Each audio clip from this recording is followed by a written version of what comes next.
What up, bitch? Feminist?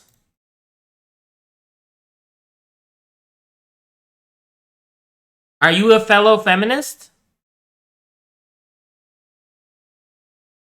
In high school? What's going on with you?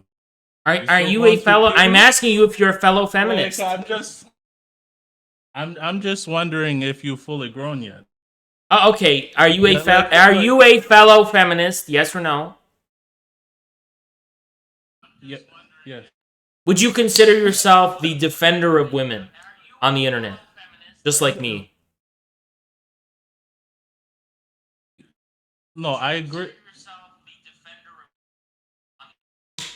I don't consider myself a defender of women. I believe women have their agency, but I'm in solidarity with them and I want equality. Why are you asking me this? Well, I just think you're... I was wondering if you're a fellow feminist just like me. That's it.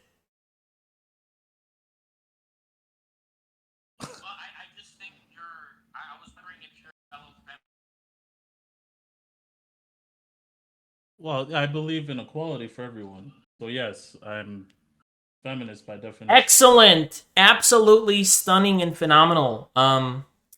Yeah, so I personally think that... So, like, when you talk... Are you straight? Yes, I'm straight. Oh, okay. And you have a girlfriend? No, I have a fiance. Oh, you have a fiance? Yes. How old are you? I'm 28. Is she also a feminist just like you? Yes. Excellent! Yes.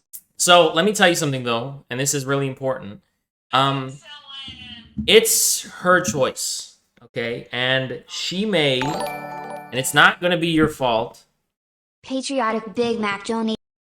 It's not gonna be your fault, right? But if she cheats on you with a toxic male, you need to respect her choice, and it's the feminist thing to do, okay? Now you're really being an idiot. Why? Like, come on, man. Wait. Look, so honestly, like, you're going to deny her agency? look, if she cheats, then the wedding is called off. No. She makes No, her that's choice, toxic. and I make my No. choice too. No. How is that toxic? Because it's toxic. It's her turn. How That's is why. this It's her choice. You sexist pig. Okay. What does this have to do with what we were talking about? We were talking about Lacan, right? Yeah. And your two-hole theories, your I don't believe in two holes. Everyone knows. Hold on. Everyone knows there's three holes. What kind of misogynist says two holes? It's obviously three holes. I'm not a misogynist. That's like, this is kind of a red herring. It's not even a relevant or significant, meaningful comment you're making.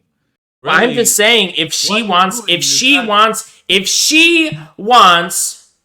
to give that pussy up to another man, you have to watch.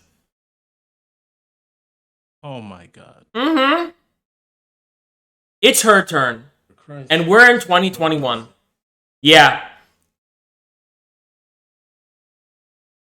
Like, this is probably the most idiotic thing I've ever heard from you. Really? It's her? Okay, so you're going to deny her agency? You're going to deny her agency.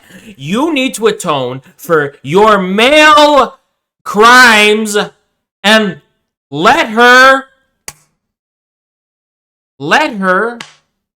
get sexually involved with other males while you watch and attend to her needs.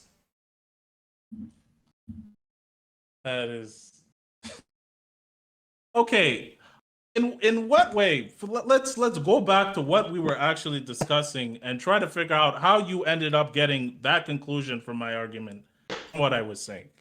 I just want to know where your trail of thought, where your line of thinking came, in order for you to think that I'm for a polygamous or No, it's not polygamy. adulterous It's relationship feminism. with a. It's feminism. Feminism. Sexist pig. That's not fan. That's not what I'm. Yes, it is. Oh my god. Yes, it is. I don't know. Like, All right. this is kind of Okay. like a Okay. very Okay. ridiculous Okay. argument. Okay. Okay. If you don't want to talk about Lacan and try to justify him, Okay. that's Let's fine. talk about Lacan. Let's talk about Lacan. Okay, let's talk All right, about what do you know you're about trying to Lacan? justify this guy publicly Okay. while claiming to be a Marxist. I just Okay. want to know that. Yeah. That's my. That's Uh-huh. that's where I'm kind of puzzled here Okay. because it doesn't seem.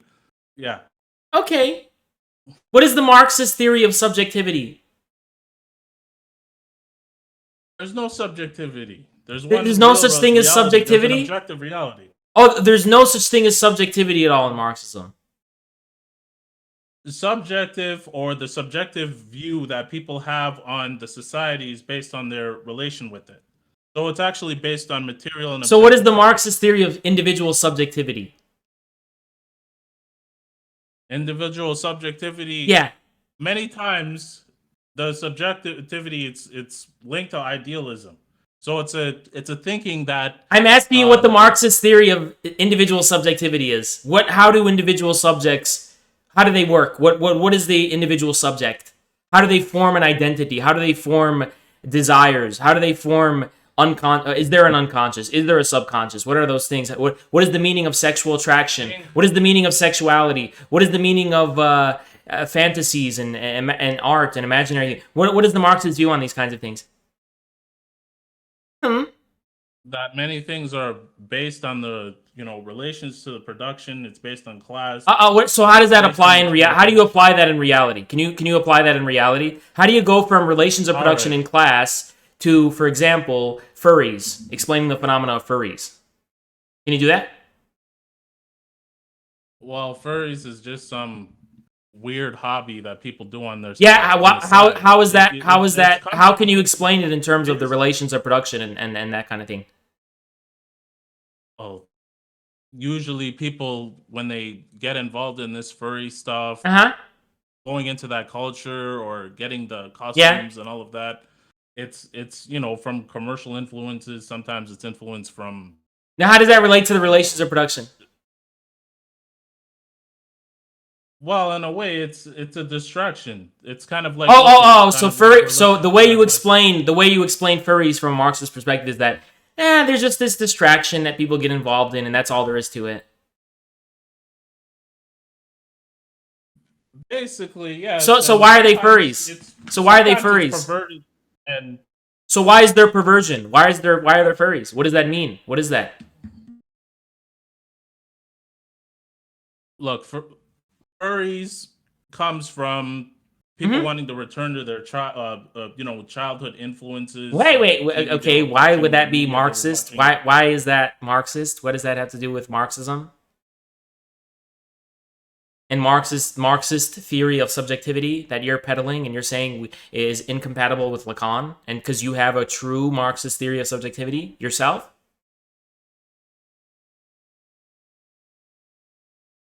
Look, you wanting to transition from Lacans to furries, I don't get. I don't really understand. Okay. I'm asking you what your Marxist theory of subjectivity is. What is the Marxist theory of subjectivity? The Marxist instead of the Lacanian one. It's based off of individualism, which is generally what's based off of individualism? The idealist portrayal of of subjective reality. For example, what's an example of that? Well, an example of that would actually be Lacan. Oh, okay, really? How is Lacan an individualist? How is Lacan an individualist? If Lacan says that individual identities are interpolated by the symbolic order, which is extra and supra individual and not incarnated in any single individual, how is it an individualist view? If Lacan begins with the mirror stage, which is actually about how individuals are defined by their own otherness, how is that individualistic? Well, because he's already splitting people up. with that line of thinking. Oh, really? He's How's he doing already- that? Yes. Well, yeah, like he's making people into an other. He's making. So we're all one one. We're all. Oh, okay. So all is one, and that's the Marxist view of subjectivity. It's just all is one, right? I learned that actually when I was doing psychedelics at Lollapalooza last year, and who would have thought that that was the Marxist view of subjectivity? Is just that all is one, and there's no otherness, and there's no contradiction between individuals and society, and there's no relationship between human beings with each other. There are no different human beings. We are all the same exact thing. That's what I learned when I was taking shrooms. When I took shrooms last year on Lollapalooza, and that's really interesting you said that, because I didn't know that was the Marxist theory of subjectivity. Thank you so much for enunciating and elaborating upon that. Look, that's, you want to twist my words, okay, and say something that I didn't say, that's fine. If you want to debate yourself, that's okay. But no, okay, since we are all one, look, since we are all one, and we're not going to be dividing people, may I, I'm not. may I propose to your fiance? We are all one. Don't be dividing us. What's the issue? You don't want to divide us. I'm not another person. I'm not another. What's yours is mine. What's mine is yours. Right?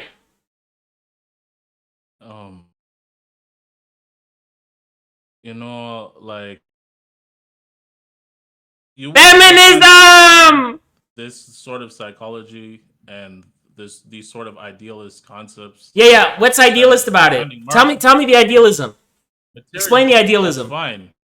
But, No, explain Lacan's idealism. Go ahead. Well, yeah, like him trying to portray the other, for example, and that. How does he portray the other? Order. How does he portray the other? Go ahead, explain it to us. That, like, he tries to complain that speech and language are beyond the subject's control, for example. It's not beyond a person's control or their line of thinking or. When does he complain about that? And didn't Marx say that men and women enter history but not as they please, and that they're defined by their surroundings in ways that they have no control over? So why wouldn't that apply to language? Well, oh my god! Look, he may make that point, but he does also argue that eventually the downtrodden, the oppressed, will act within their own interests. What does that mean? What does that mean? Well, in our current modern terms, that means forming a revolutionary party. Okay, but Marx said that men and women enter into relations independently of their will, independently of their conscious will. Well, that might not necessarily be. No, well, that's not necessarily true. But that's literally verbatim what he said. That's literally verbatim what he said. Well, yes, but at the same time, Marx literally said that the relations of production precede our consciousness, precede our ideas, and precede any attempt to control over them whatsoever that we have. He said they come first. Well, yeah, he said material reality comes first. Okay. Yeah, being before. Okay, so what's idealist about Lacan?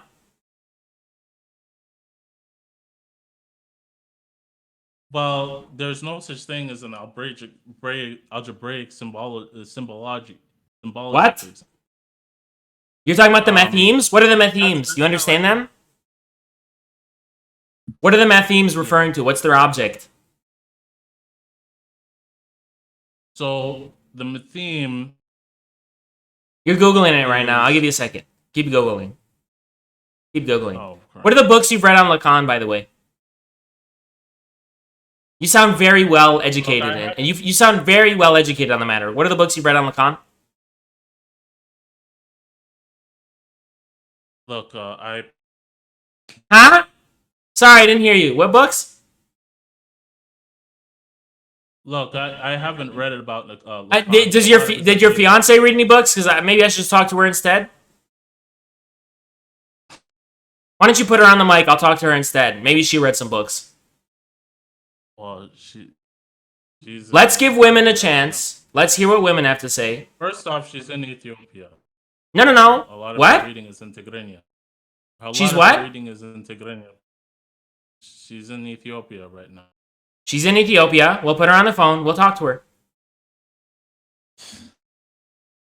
Oh my.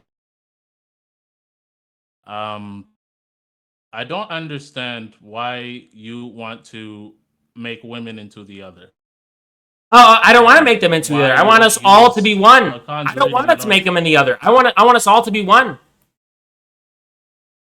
Oh my. I want us all to be one.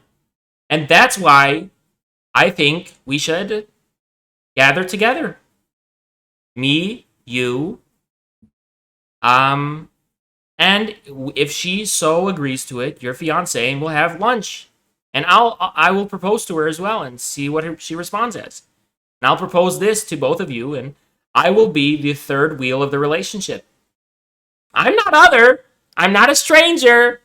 We are all one.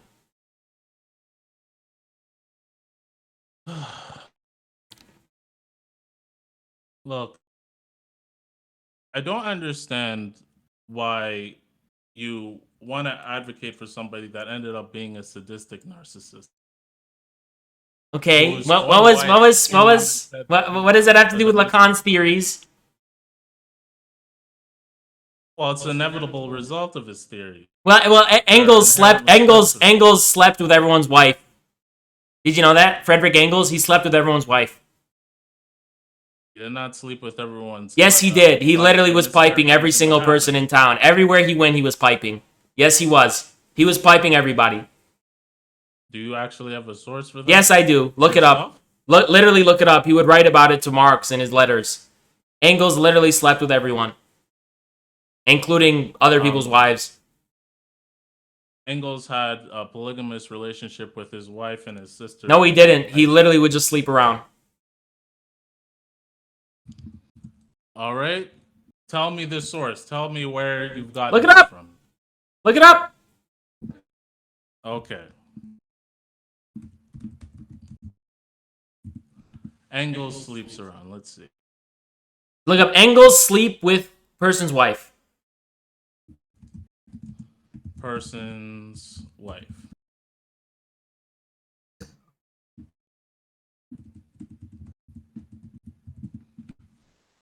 What was so bad about Lacan, by the way? What did he do that was so evil? What was so evil about what he did? Wow. I don't understand why his own wife would spit on his grave after he died. That's kind of a red flag right there, especially when he was... Maybe he broke her heart. Maybe he broke her heart. Thank you, Sean. Maybe he broke her heart. See you. Yeah. Broke her heart, but imagine being that vindictive as an ex-wife. Well, it usually doesn't happen. Okay. It usually doesn't happen. So what? What's your point? That's all I have to say. What's your point? He was involved in a lot of drama with a lot of women. So what? So was Engels. I have been too. I've been involved in drama. I've broken hearts. That's your own fault. Yeah, I've broken hearts. I've broken hearts. That is actually your broken hearts. No, you've also made very sexist and egregious comments against Luna Oy, for example. No. Claiming that she's a slave to her American. No. That's what you wrote. No. That's what you wrote. Actually, no. That dirtbag Haas, he actually wrote an entire Substack that actually revealed everything that actually happened, and I disagree with it so much, right? But that's just not what he said. And another thing too is that I watch Luna Oy every single day. So how dare you? I watch Luna Oy every single day before I go to bed, and I really look up to Luna Oy, and I am a big fan. Okay, to say the least. I'm a feminist, okay? Just like you. We're both feminists here. Well, I'm on the debate to kind of argue against that. I don't think somebody who's bragging about domineering women on a regular basis can be called. I have never in any way, domineered but any. I have never domineered any women. As a matter of fact, every time I am graced with the ability for a woman to so much as speak to me, I cry because of how beautiful it is that after so much oppression by men, women would give me a chance and forgive me. And I just thank them for 70 days every single day. And I give them good morning, beautiful text and good morning, beautiful. And I give them paragraphs pontificating upon my thoughts. And one day they may so as to grace me with sexual intercourse, which, mind you, I will be very gentle, very gentle. I will be very, very soft, and I will make sure that my PP is small because I don't want them to be hurt. I actually am going to the doctor to get penis reduction surgery because I don't want to hurt women. by the way, I still haven't found this claim that Engels has slept around with another person's. I'll look it He up. had 2 wives. Okay. Let's look it up. So I still haven't seen that, by the way. How Friedrich Engels' radical lover helped him father. Engels. There's literally a bunch of fucking PDFs. Engels and women intimately of pleasure agency.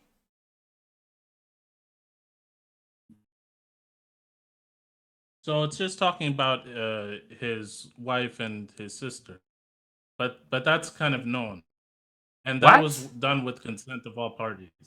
So it's not like the I same didn't thing call as, him a rapist. I didn't call him a rapist. I said he slept with people's wives and he slept around. Obviously, it was consensual. No, I'm just talking about your claim that he was sleeping with other wives other than Yes, he was. the wife and the sister. Okay, where is that? Where is that claim? I don't see it anywhere. Just point me Look to it the up. article. If you're educated, you'll be able to find it. Just look it up. You're on Google. You're Googling this whole time. Well, yeah, because you told me to look it up, and I still can't find it anywhere, man. I'm finding his wife and his sister, which is well known about, but I'm not. What about looking, sister? I still can't find it. Engel's wife and his wife's sister, because they had that polygamous relationship, but I don't know where you can find the. He talked about it with Marx and who's that? One of those young Hegelians guy that he's Engels slept with his wife. Who's he talking about again? Was it Moses Hess? So it was a letter to Moses Hess. Sybil Pesh. In order to redress the injustice of British society, although they remained happily married until Hess's death, Sybil may have had an affair with Frederick Engels while he was smuggling her from Belgium to France to be reunited with her husband. That's one of the first cases. May have. Where is this? Look it up. Frederick Engels, Moses Hess' wife. Friedrich Engels, Moses Hess' wife. Now, I'm just asking this because before, when you had a debate with Rainer Shea, you had said something about the indigenous tribe in Oklahoma being disproportionately large in comparison to the rest of the ratio. The indigenous tribe in Oklahoma doesn't have any. It doesn't have any fucking sovereignty. So that was actually a lie by Rainer Shea. It's actually not true. Well, in that case, both of you were lying. Because Okay. you had lied about saying that the reason why you can do that is because they were bigger in the region that they're in. Well, not according to the statistics. It's the same ratio as nationwide. Okay, show us. So show us their population distribution in Western Oklahoma or whatever, Eastern Oklahoma, in relation to the rest of the country. It's not. I don't know. Are you talking out of your ass? Well, by the way, did you know P doesn't come out of the butt, right?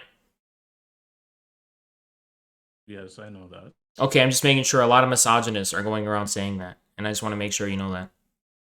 Continue.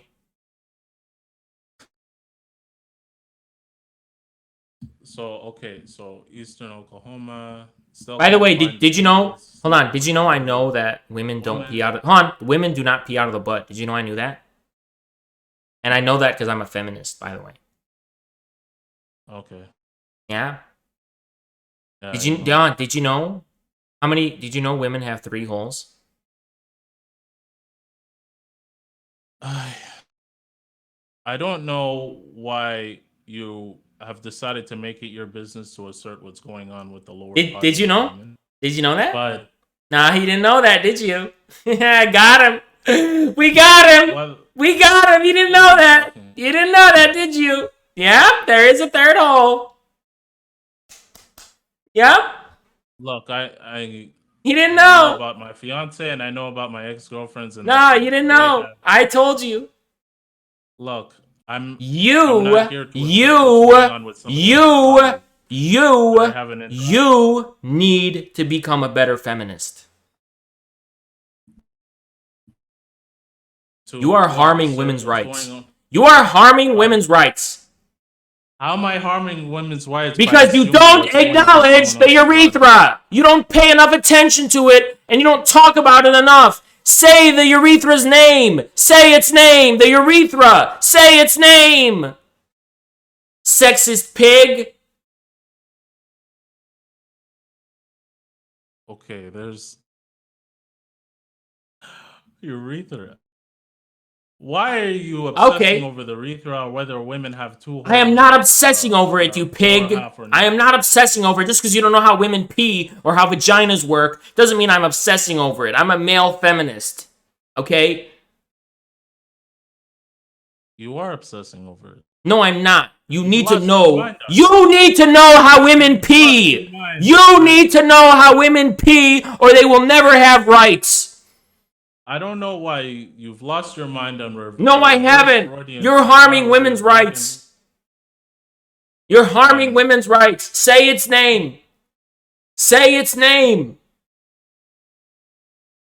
Oh my. Say its name. 3 holes, not 2. Say its name. Say it. Look, if you wanna say it. Look, if you wanna argue with yourself, go ahead. No. Say its name. I'm not going to be. Continue. Look, Continue. Sexist pig. Look, I'm not going to be. Okay, sexist pig. Continue. Oh, so you're giving up? Really not. I'm not giving up. Okay, sexist pig. Continue. Continue. I'm continuing. And yeah, once again, I still haven't found the Engels sleeping with Engels Moses has wife. Engels Moses has wife.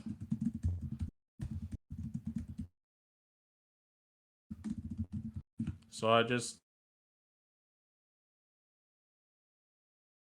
that's a Wikipedia article. Okay. And that's all it is, really. It's just a claim from Wikipedia. Okay. No Look at the footnotes. The incident may have precipitated Hesse's split from the communist movement. The life of Frederick Engels. Engels, page 89. Hesse's influence. Engels used Hess relations with Silver Peach to brand him as an individual unworthy of the support of the workers. Okay, where? Presumably because their passport was not in order, asked Engels to smuggle Silver Peach across the frontier from Belgium to France.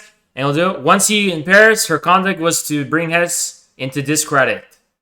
Engels wrote to Marx that Madame Hess longs for a husband and pokes fun at Hess. Later, he declared that the lady had made amorous overtures to him and offered to reveal to him the secrets of her bedchamber at the dead of night.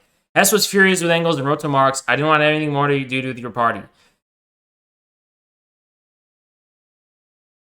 Sounds scandalous. It was her right, and Hess was a sexist pig for not letting it happen. But it sounds pretty scandalous to me.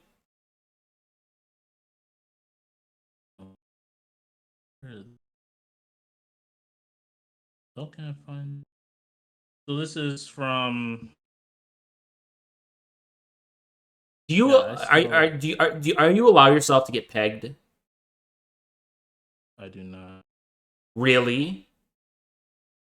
I thought you believed in equality. Okay. Um, I thought you believed in this is kind of. equality.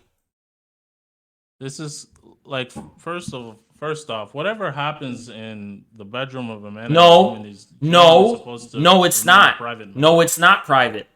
Yes, it is. That's It is. Whatever bourgeois, happens. reactionary, patriotic, chauvinist slander. The How's it bedroom is patriotic? political. The private is political. You fucking sexist pig, chauvinist, piece of shit. So are you saying the same thing about Marx and Engels? Because that's what they had said about what the relationship. No, they didn't. Well, Marx and Engels were After old. Marx and communism. Engels were old white males. If you didn't know, you fucking sexist, chauvinist pig.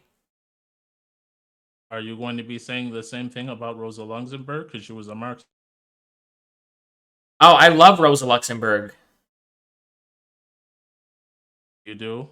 Yes. Because she basically went along the same lines. No, about she what didn't. was going No, on. she did not. Rosa Luxemburg said that sex workers were the true working class. Look it up. Okay. She did. Rosa Luxemburg was the champion of sex workers. So I think you've tried to characterize me in a way that I'm really not. And Oh, I don't really? understand it. Really? Really? Like, no. Swerve! Yeah. Swerve! Swerve! Swerve! Swerve! Cancelled. You're canceled. Do you know that? You're canceled. How dare you, you sexist pig? For what? Because Canceled for you what? hate sex workers.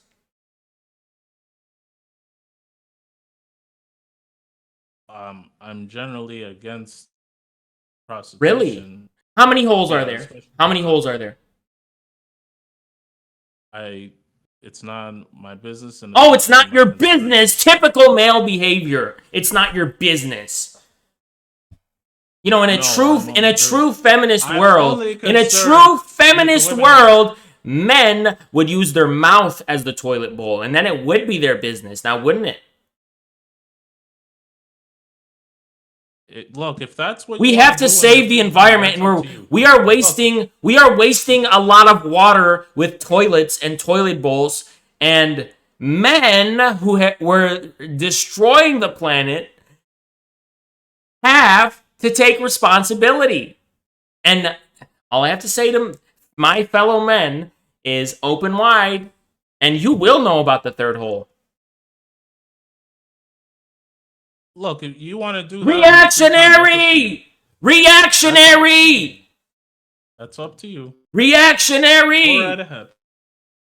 The planet is dying! You fucking sexist pig!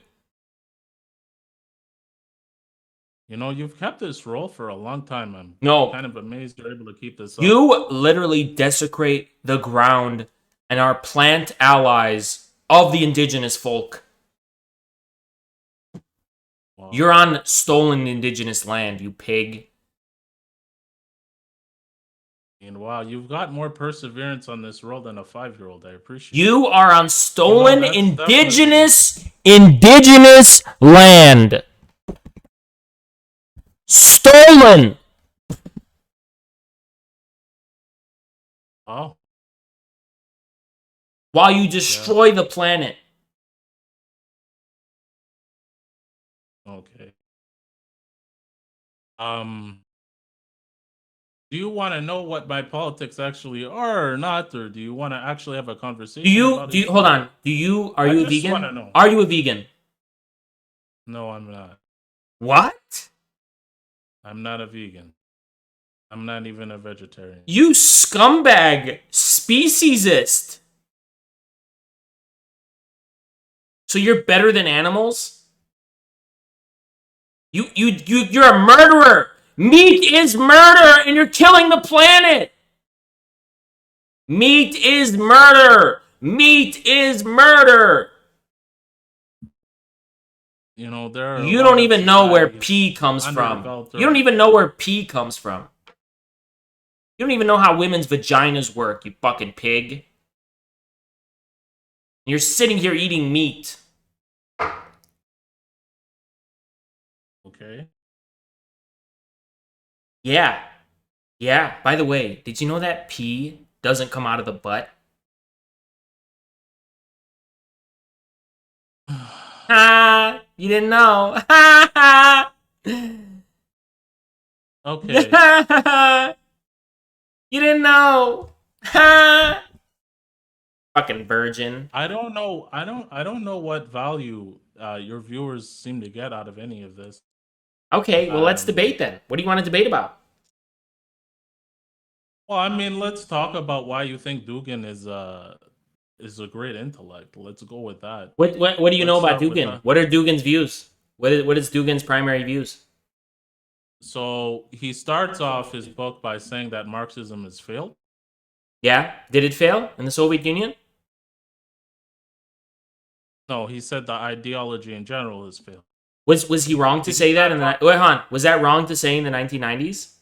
After the collapse of the Soviet Union, the entire Marxist bloc and the worldwide Marxism, the movement of Marxism, the Soviet Union, the Eastern Bloc, most major communist states, was it really, really crazy to say that in the 1990s? When most Marxists, by the way, weren't even able to make sense of that and why that happened, besides in China, which was pretty remote and not well known in the place. And Dugin was primarily talking about Soviet-style Marxism-Leninism, which indeed did fail, objectively did fail. So the book, he wrote it in 2012. Well, Russia was a victim of U.S. imperialism, and Marxism couldn't defend Russia from U.S. imperialism, and the Soviet Union collapsed. The so-called self-proclaimed Marxists in the Soviet Union sold out the Soviet Union. They sold it out to America, and they sold everything off to America. And the Russian people were victims of American imperialism. So was Dugin really an evil person for saying that? So first off, the real Marxists voted against the collapse of the Soviet Union. Why couldn't they prevent it? Which party oversaw the collapse of the Soviet Union? Which party? Well, that's kind of a straw man. Which party? Which party? I argue was actually the party I argue was actually infiltrated. Why did they fail? Why don't you do self-criticism? Why did they fail? Why did they fail? Because of infiltration. Infiltration. How were they? How were they? How did they allow that infiltration? Huh? Well, why did that infiltration happen? How did they allow it? Part of what incentivized it is that they didn't reach political rapprochement with the bourgeois parties the way China did. Why? Hold on. What was the Brezhnev stagnation, and what was the issue of culture in the Soviet Union during the 70s and 80s? Why wasn't the Soviet Marxism-Leninism able to satisfy the spiritual demands and cultural demands of the Soviet people at the time? What was the crisis and the issue going on? It was dogmatic. They took a dogmatic approach for one thing, but they also So is it Dugin's fault that that's his only acquaintance with what Marxism is? He wrote it in 2012. There are other. So what? What is it wrong? Is it wrong for him to say in context that Marxism did fail? Because it actually did, as far as he was concerned, and as far as his familiarity with it is concerned. And also, I didn't ask you what Dugin thought about Marxism, which I obviously disagree with. I asked you what are his main ideas. What are Dugin's main ideas? What is he trying to say? Where's his shtick? Where's he coming from? What is he known for? His ideas are basically about the defense of tradition to go along with the ideas of defending the collective. So what does that mean and why? What does that mean and why? And what's the bigger context? Well, the bigger context is for him to believe. What book is Dugin known for? What book is Dugin most known for around the world? The Fourth Political Theory. No, it's not. What's the main book he's known for? That's taught in the Russian military.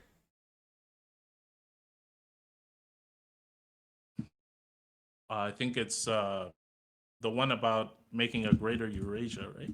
Foundations of Geopolitics. It's called The Foundations of Geopolitics. Yeah, that one. So it's the one Okay. about making a greater Eurasia and having. What are his main ideas in the book? So I mean, it's really Russian centrism. That one, to be honest, I haven't really delved. Oh, so into that Dugin is one. the first Russian centrism guy in the world? He's not really the first centrist. He's not the first one to advocate for monarchy, but Is that what there Dugin's were really many doing people in that that book? did. Is that the main thrust of Those his were the ones book? that got shot. Is that the main thrust of Dugin's book, is to advocate for monarchy? Who's Dugin's number one influence?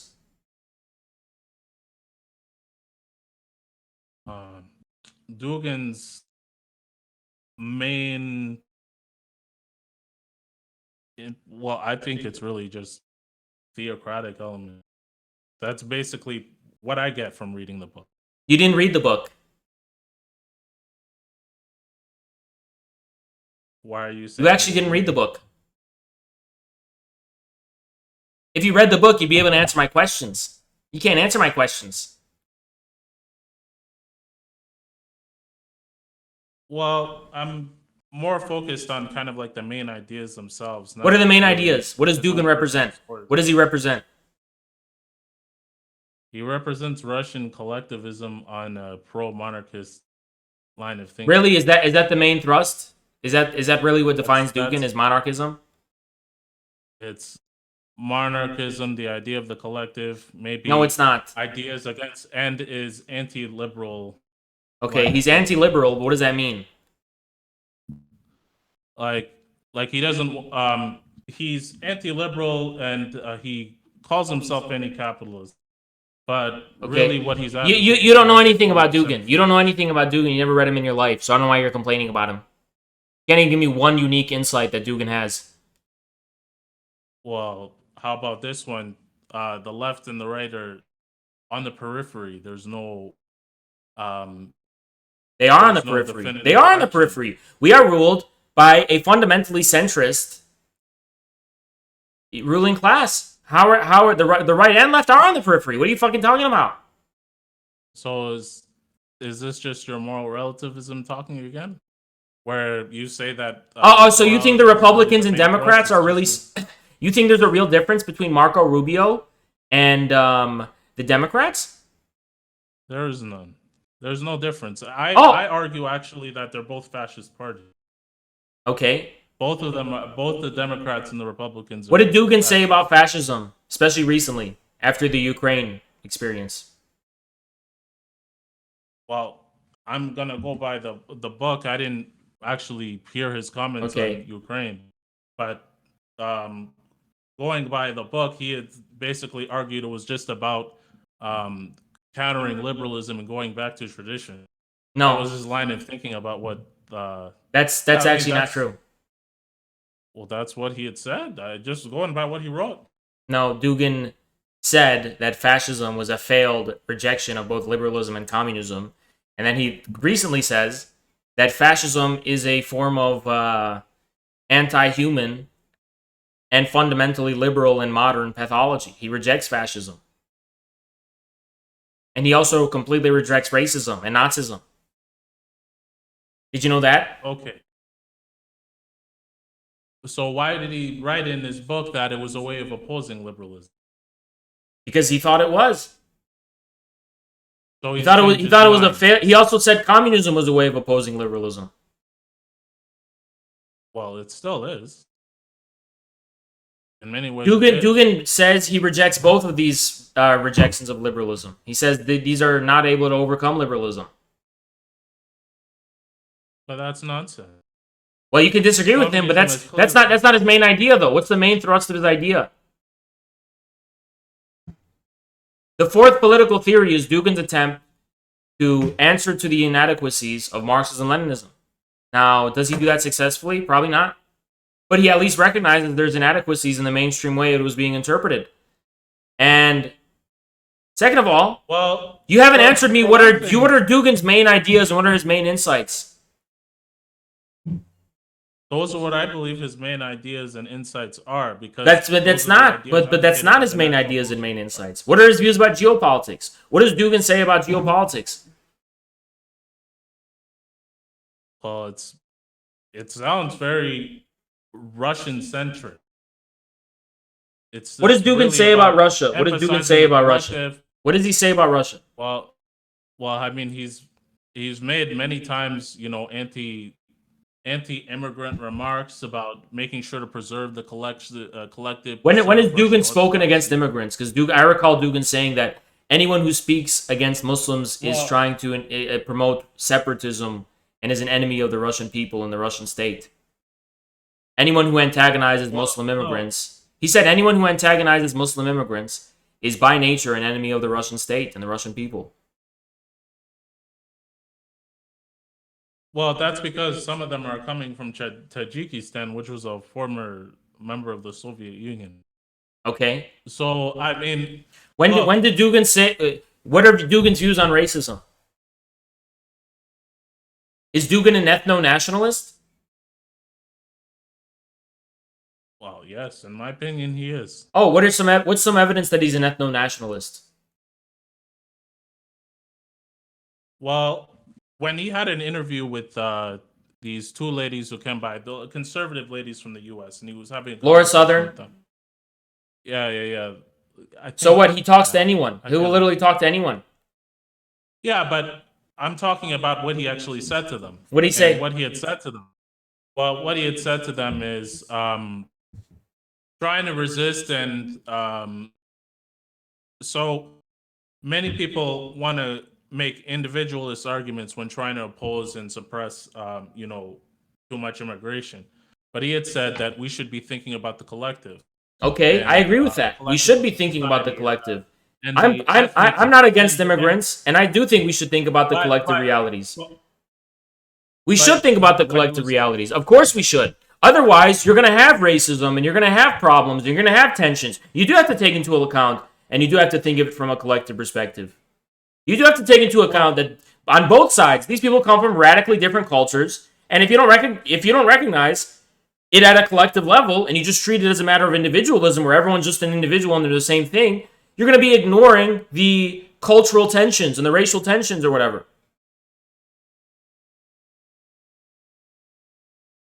Does Dugin think that ethnicity, by the way, comes from race and blood?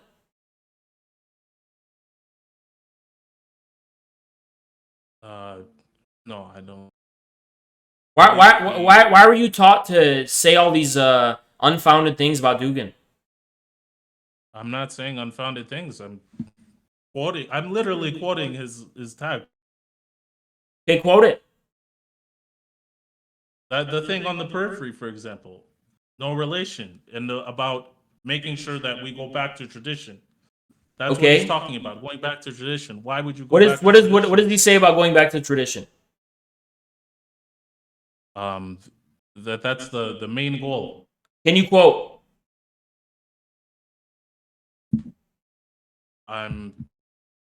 That's also what Julius Evola says. So what, and Rene Guénon says. So what is Dugin's unique insight here? Well, that's what I believe his unique insight is, and I think that this. Well, that's can you fundamentally provide wrong. receipts and quote it? Because it's obviously not his unique insight if Rene Guénon was saying it 100 years earlier.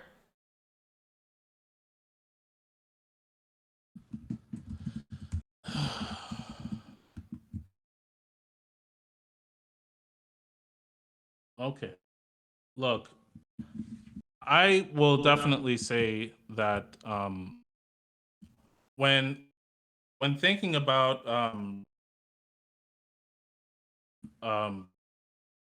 like Dugin's claim that you have to manage and decrease and control immigration, that you have to bring the monarchy do. back, that you have to Hold on, you do have to manage immigration. You can't just have chaotic movement of peoples without taking into account the cultural and the economic implications. That's a disaster. You think in communist countries they had I'm going to drop the voice. You think in communist countries they had uncontrolled immigration? People just You couldn't even immigrate internally freely. The populations were controlled internally. That's how important it was to control populations. Thank you so much, Tennessee. What are you talking about? How is the so-called open borders, the liberal idea of open borders, where everyone's just an individual and you don't take into account the deeper collective realities, what does that have to do with communism? I'm just wondering why there has to be an emphasis on ethnic purity. Where does he talk about ethnic purity? Dugin literally said a black man can become Russian. That's how little he cares about so-called purity. Yeah, but he's mainly emphasizing Russian orthodoxy, going along with the traditions and going along with that culture. So he doesn't. But what about purity? Are you talking from a about? fundamental standpoint? It's about surrendering to particular cultures, surrendering to particular. Dugin says that there are different. Hold on. All Dugin says is that there's different particular cultures and different in a diversity of civilizations, and those things are worth being true to instead of completely liquidating them in the name of American universalist liberalism. What's wrong with that? Well, are you from Ethiopia? Are you from Ethiopia? I'm from Rwanda.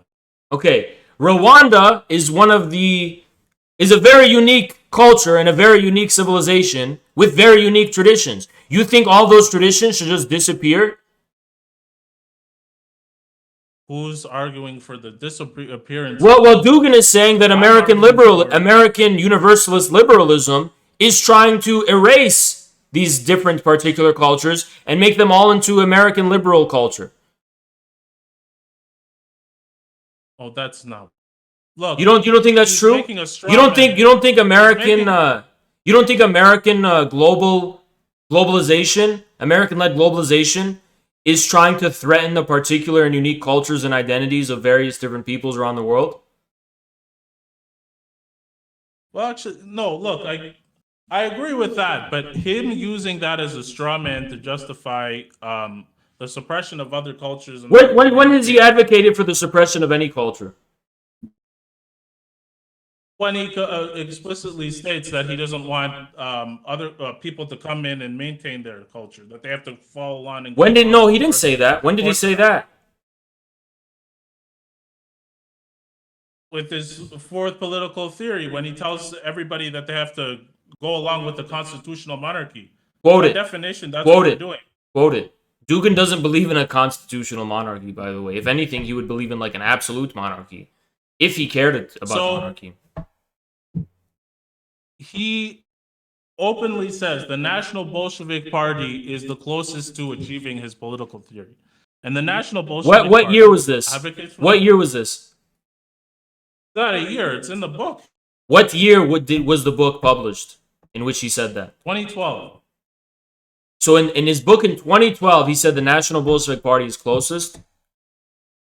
Is closest to the fourth political theory. Why did he leave the National Bolshevik Party then, by that time? He wasn't in the National Bolshevik Party at that time. He left very early on. I can't really say what's going on in his head, but this is what he wrote. Tell me what he wrote. Give me the page number. All right, one moment. The fourth.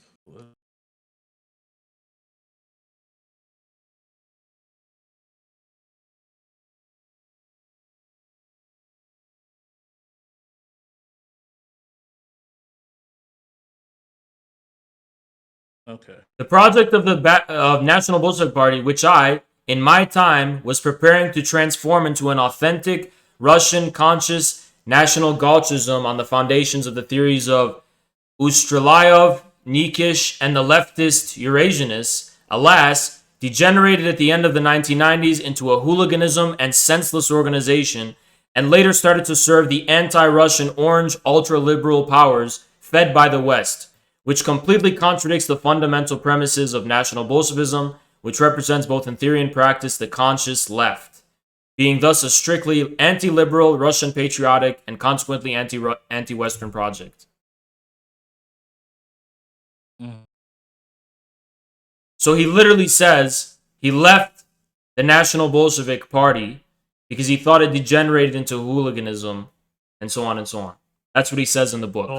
So yeah, but he at the same time he says it's the closest. So how are they the closest? And Where also does he say it's the closest? All right.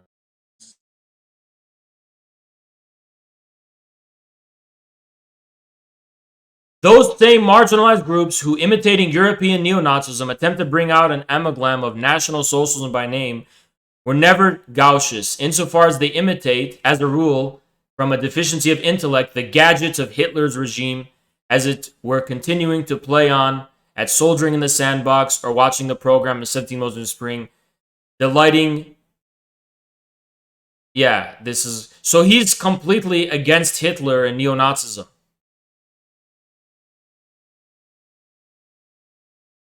Yeah. But like he's arguing for let me just try.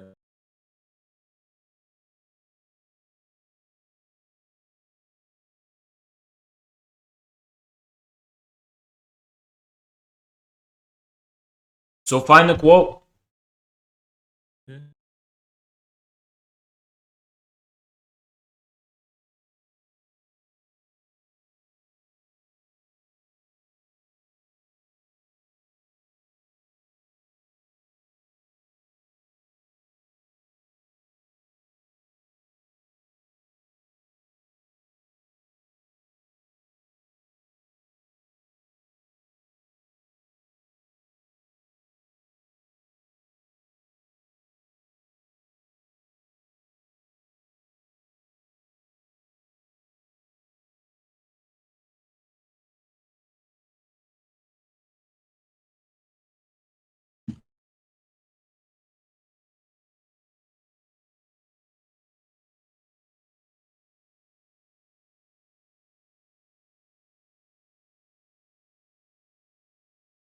Still waiting.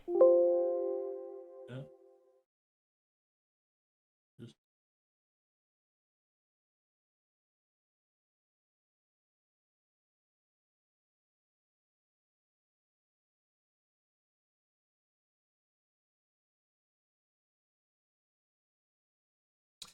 I'm going to read you what Dugin has to say about Nazism. In German National Socialism, the historical subject is the Aryan race, which, according to racists, carries out the eternal struggle against the subhuman races. The appalling consequences of this ideology are too well known to dwell upon.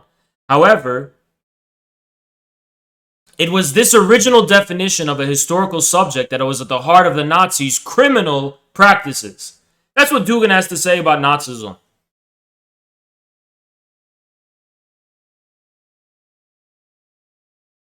Mhm.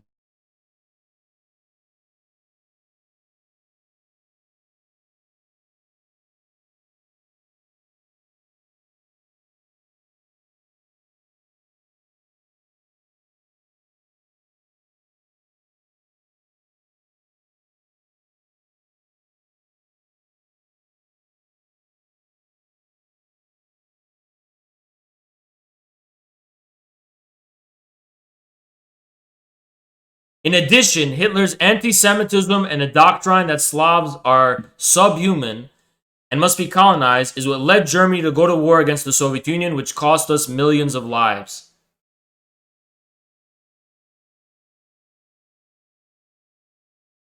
Yeah. Only from Why don't you quote these parts? I'm just randomly searching racism and reading every single one.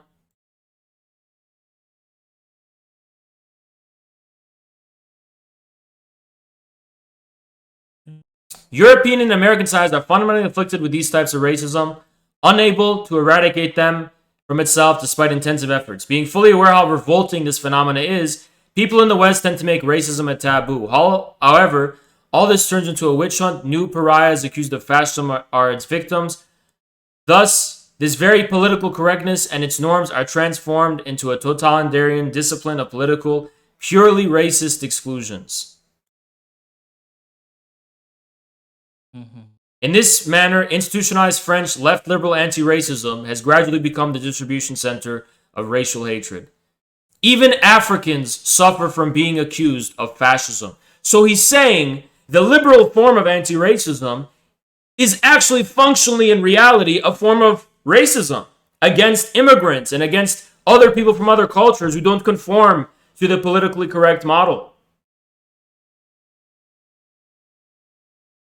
Such was the case of an unrestrained defamatory campaign against a well-known black comedian, I can't pronounce his name, who dared to mock certain features of the contemporary French establishment in his routines.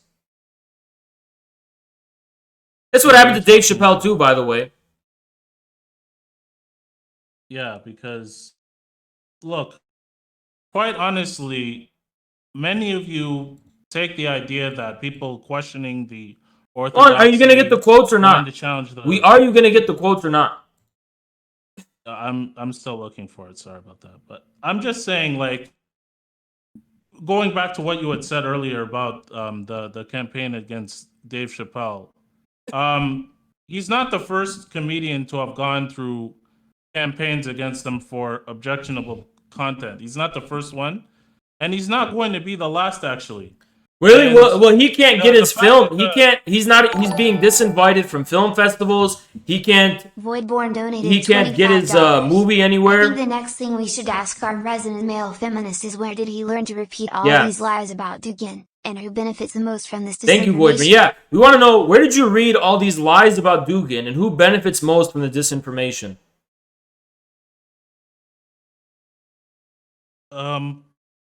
I honestly got a lot of this. Like, I have the book read in front of me. I just can't seem to find that quote. I'm sorry about that, but honestly, like, most of my impressions of Dugin come from what I've read.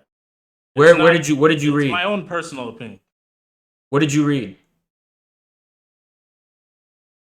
So I mean, I got really turned off maybe with the first few bits, because it sounded like a lot of moral relativist arguments, and moreover, him claiming that Marxism had failed in 2012 when there were when you had seen the unprecedented growth of China, Vietnam. No, Laos, you hold on. During that time. That had nothing to do with the form of Marxism. First of all, none of that had to do with the form of Marxism Dugin himself was familiar with. He didn't engage with Chinese Marxist theorists and hear their perspectives. He was a Russian, so he knows only about Marxism, the experience of the Soviet Union.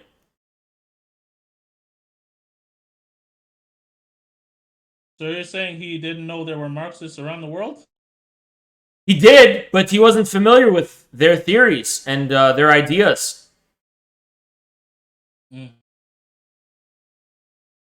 And I think Dugin's right here, and this is something that's not shared by Chinese Marxism. An arrogant contempt for the past, a vulgar, materialist interpretation of spiritual culture, a focus exclusively upon economic factors, a positive attitude to the process of creating a social differential through the dictation of the proletariat, and the idea of class is the only historical subject. So, these are things that you don't find in Chinese Marxism. Maybe besides the dictatorship of the proletariat thing, but even then, it's very clear. And Dugin is characterizing... Thank you, Has, for fighting the enemies of the American people. Thank you so much, conversely. Dugin is talking about the majority of Marxists there. He is talking about the majority of them. Especially in his time. They're very dogmatic. They're very much saying this type of shit. Marxism is relevant in terms of its description of liberalism and identifying the contradictions of capitalism and its criticism of the bourgeois system, in revealing the truth behind bourgeois democratic policies of exploitation and enslavement, which are presented as development and liberation. Marxism's critical potential is highly useful and applicable. But if so, Marxism will not appear as an ideology that provides answers to a full range of emerging issues, answers that are rational and axiomatic in their foundation. Yeah.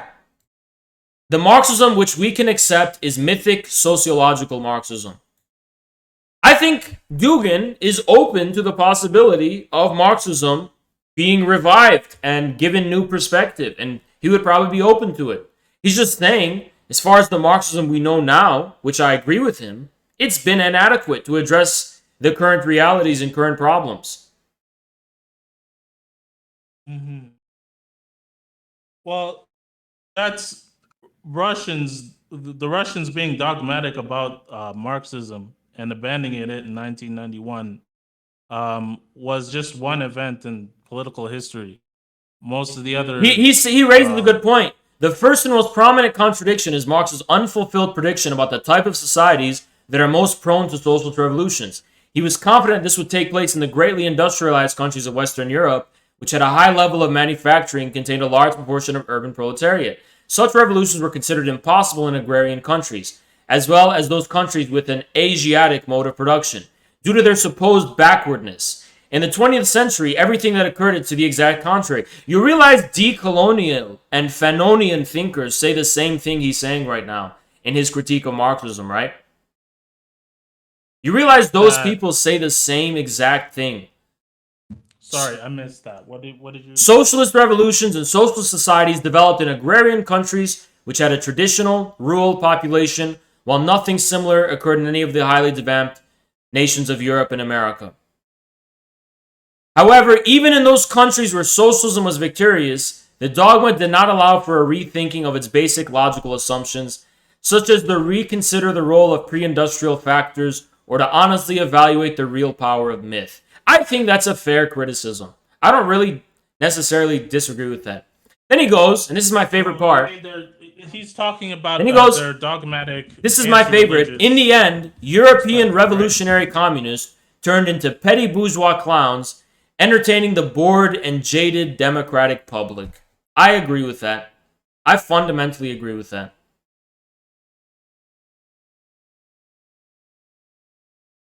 I think Dugin seems like he's alluding to this idea of, in his own way, maybe I disagree with it, but he still wants to revive Marxism, and he wants to salvage what he considers important about Marxism, while deviating from what he perceives to be its dogmas. Sounds to me like Dugin isn't really anti-Marxist.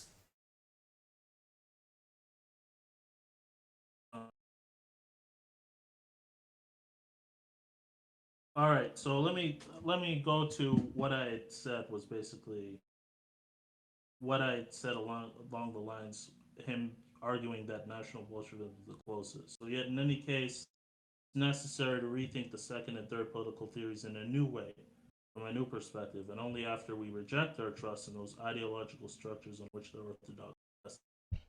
So their orthodoxy is the most uninteresting, worthless aspect. Cross-reading them would be far more productive. Marx through a positive view of the right, or Avola through a positive view of the left. This fascinating national Bolshevik undertaking, in the spirit of Nikolai V. Ustryalov or Ernst Nietzsche, he says it's not sufficient by itself, but he's arguing basically that they're the closest.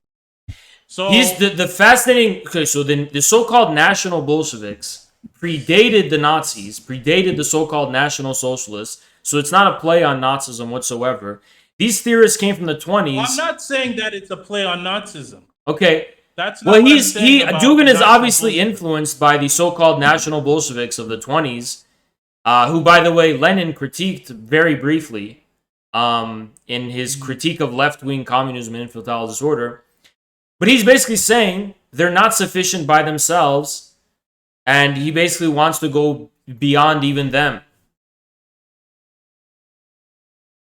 Well, yeah, he does. But keep in mind that Lenin himself railed very fiercely against the same social patriots. No, he didn't. No, he didn't. He was railing against... Yes, he did. No, listen. If you go, No, you're stupid. He wasn't. He wrote a book called Left-Wing Communism and Infantile Disorder, which was mainly written to address the dissent created by the Treaty of Brest-Litovsk, right, where the Soviets had to compromise.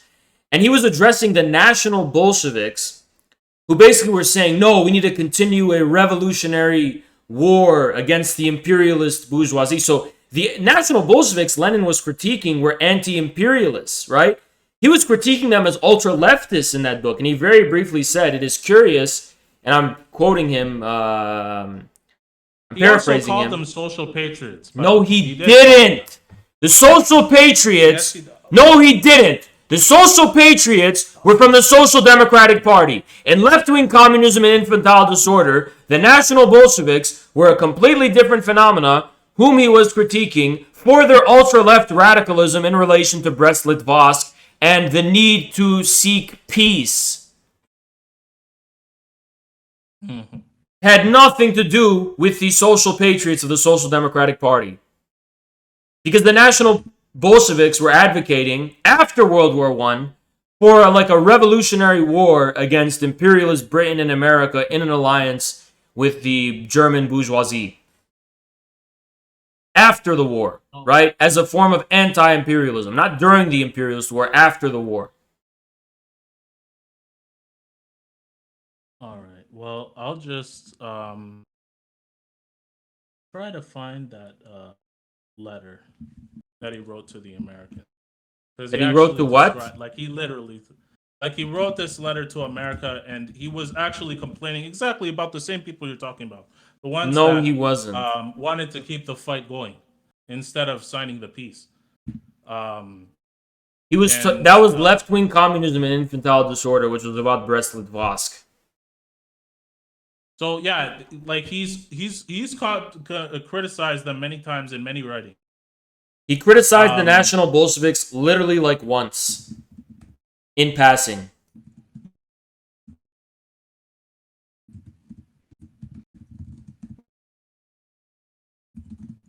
Okay. Well, let me just try to find that. Go ahead. That letter. All right. I'll be able to quote it quite, because he actually called them.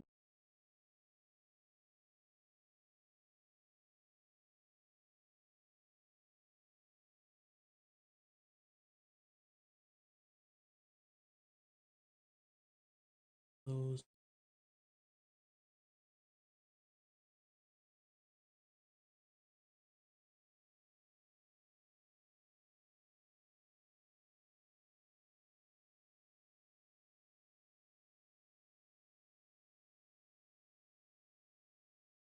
So, yeah, the right social revolutionaries and Mensheviks also accuse us. Let me see if I can find him using that exact quote, actually, social. Because I remember that actually being used, him saying that exact term. And, him quite arguing in this speech for the need for the destruction of America, actually. Okay, show us where Lenin advocates the destruction of America. So a letter to American workers. So comrades.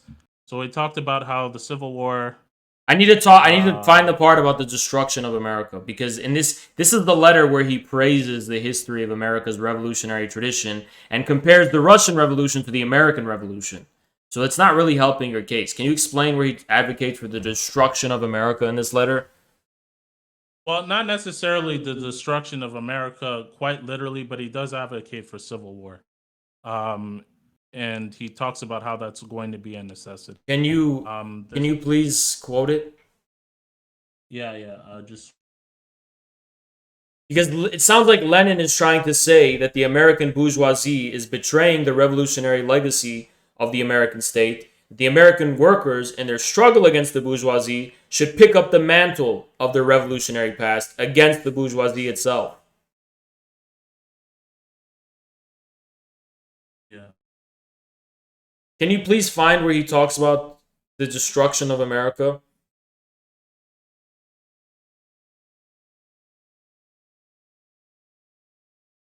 All right. So the Civil War.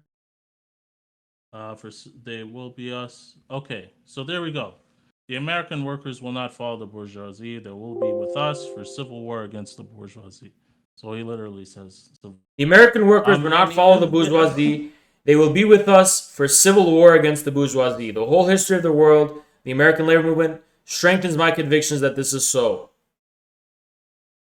And And the words most actually, beloved if you go is to the- Eugene Debs.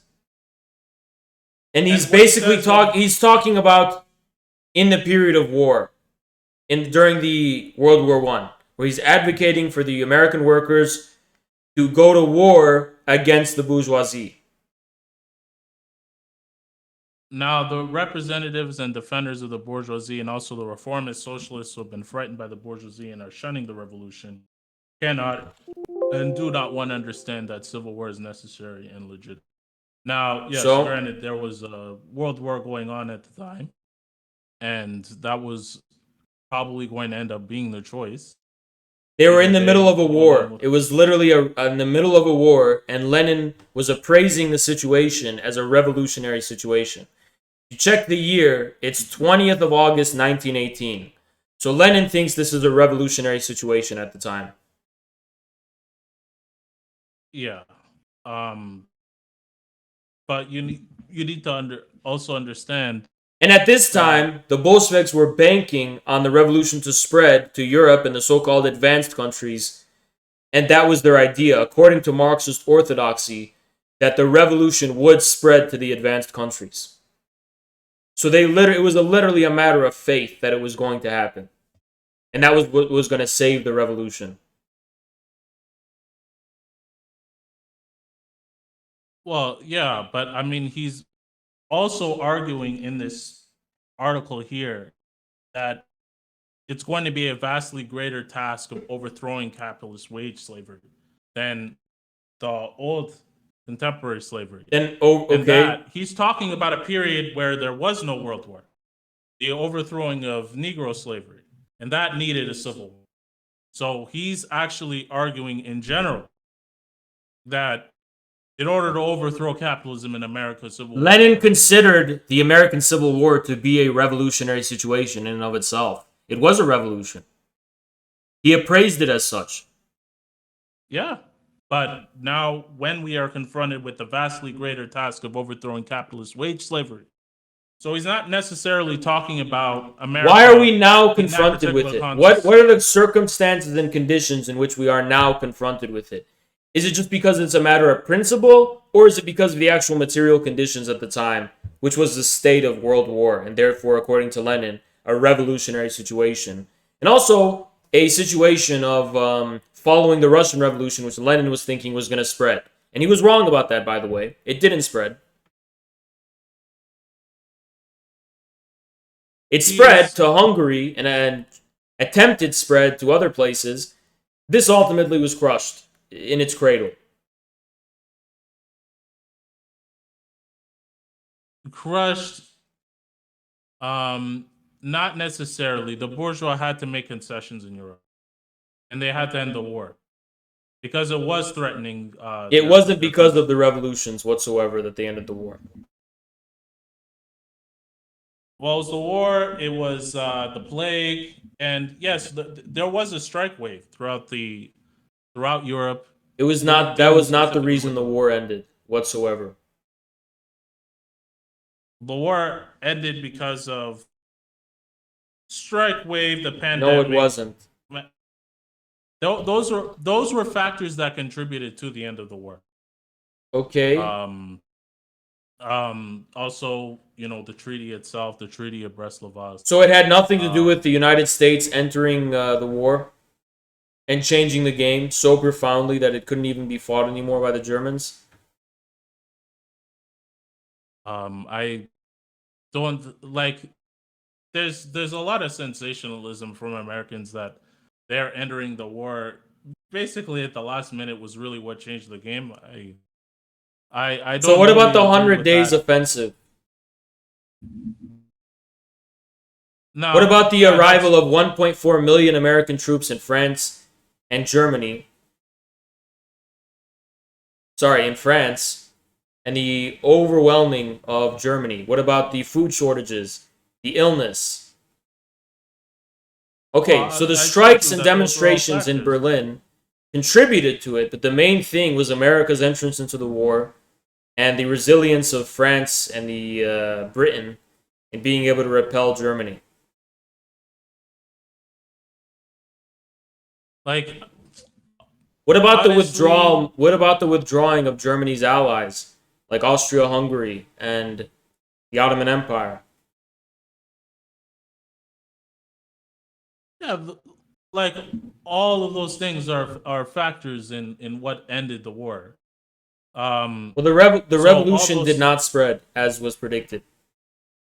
it did not spread as was predicted because yeah, the bourgeoisie took measures, looking at the situation in order, like they're a conscious class. They're going to find ways to try to put a lid on it. But even then, communist parties were still growing, um, largely thanks to It was Soviet Union's nothing. influence. It was nothing remotely.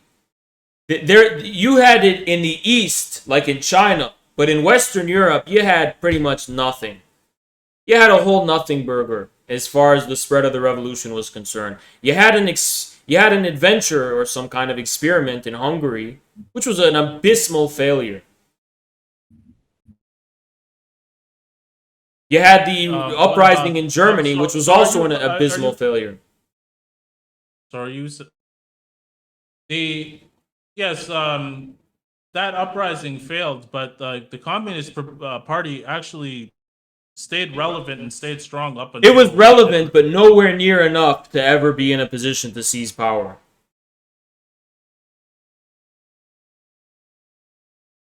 I mean, we can always debate whether It objectively was not.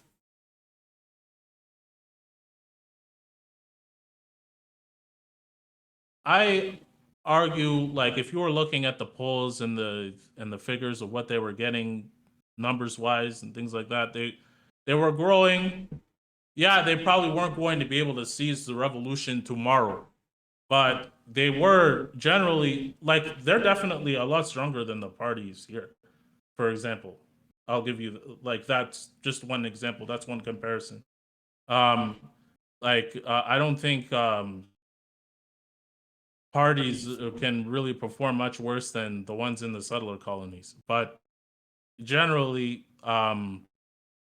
like It's you're right. arguable They that were not in a position to the seize power. Socialist Party, led by Eugene Debs, arguably performed better than the communists in Germany did. Oh, you mean The American Democrats that socialists, the American socialists arguably performed better.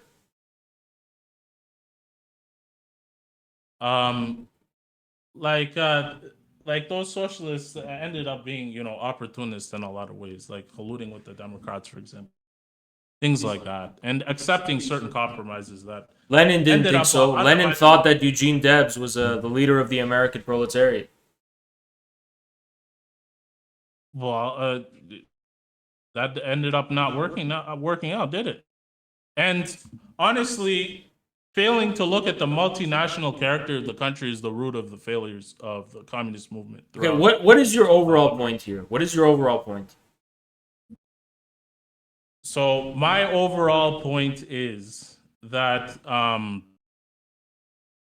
like particularly in Canada and in the U.S. generally, we need to actually look at what we're actually being patriotic for. Um, like when it comes to looking at what we need for to build revolutionary conditions in a revolutionary situation. I think a lot of the times when people advocate for this socialist patriotism and they're against the idea of returning sovereignty to the land, nationalizing the So land. what is the revolution? What's a revolution? A revolution is the overthrow of the existing society, the existing orthodoxy, and the existing production. By who? Existing relations of production. By who? By revolutionary forces, the revolutionary class at the time, when it was By a from class? feudalism to capitalism to bourgeoisie. So is it a result of class struggle? Yes, it's a result of What form does class struggle take? A revolution. No, what form does the class struggle take? So it can take shape in many ways. Sometimes it's in labor struggles. Sometimes Okay, go do then. Then go do it. See how it works out. Go do it. I'm in the party. I'm doing it. We are doing it. What party you're in? I feel the Communist Party of Canada. Okay, you're in the Communist Party of Canada. Go do it. We're gonna do it. Keep doing it. I'm not How am I stopping you? We're not stopping you, but I want to. Did you read the Communist Manifesto? Yes. Because that book said the class struggles. It's been a while since I've read it. That book said the class struggle is actually national in form. But if you think it's not national in form, go ahead and see what's going to happen. It is national in form, but these are multinational countries. Both Canada and the U.S. are multinational. So if we want to have a revolution that succeeds, we have to be reticent of the right. You want something that doesn't exist. Do you know what a revolution is? Country? A multinational country? You don't think this is a multinational country? Canada or the U.S., you don't think they're multinational? Are you saying that they're not multinational? So, let me explain to you what's going on. You want a reality that doesn't exist, right? So you're saying we need a revolution to make our current reality that reality, right? Well, we need to advocate for it. And yes or no? Make the conditions. Yes or no? Yes. We need to make. Then hold on. What revolution in history has ever proceeded on those terms? On what? On the terms of, I want a reality, so I'm gonna do a revolution to make that reality. Name one revolution in history that was like that. That changed the tangible conditions? Or what do you mean by that? I mean a revolution being carried out because individuals wanted their reality to be different. Not just individuals, but the masses generally. When you are name one. Name one in history. A program. Name one in history. Name one. Name one. So the Russian. The Russian Revolution. The Russian Revolution was not a fucking example of that. The Russian Revolution happened because the Bolsheviks correctly articulated the national conditions and reality.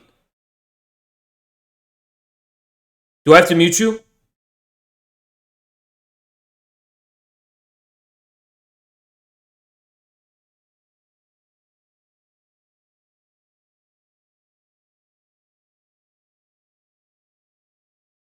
Haas, can you still hear me? I can hear you now. Okay. Yeah, you're sounding better now.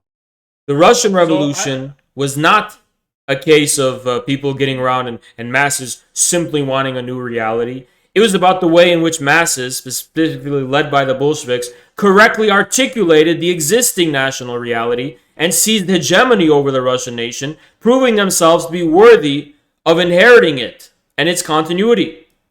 Specifically the Russian civilization, I should say, instead of nation. So if you're claiming that they basically wanted to preserve certain things but improve the conditions. Every single revolution in history is conservative. Okay, well, why did now here's my issue. Do you know what revolution means? The word. Yes, revolution. What does it mean? So it comes from turning of the wheel. It means turning of the situation. Is it only of the wheel? No, it just means transformation. How is it transformation if you're just returning? How is it transformation if you're just returning to the same place? Well, when you spin a wheel, you don't end up in the same place. You move. You go from one place to another. A revolution is literally a 360-degree movement. Of the wheel. Yeah, 360 degrees. Of the wheel, but not what the wheel is moving. It is literally returning. It is literally movement. It is literally movement to return to the same place you were before. A return to tradition, like Dugin has claimed. Maybe. That is not true. Maybe it's precisely what that. They were trying to. They specifically advocated for the upending of the current relations. And what actually happened? What actually happened? What actually fucking happened as a result, though? They restored Russian civilization. They restored the legacy of the pre-Romanov Russian civilization under Stalin. No, they didn't. Yes, they did. Yes, they fucking did. They overthrew the westernized and Germanized aristocracy and allowed the civilizational character of the Russian people to dominate the state and preponderate the form of the state. That's exactly what happened under Stalin. He said as much. He said Peter the Great was a westernizer and Ivan the Terrible was a good conservative fighting against the foreign influences to preserve the unique Russian civilization. That's what he said.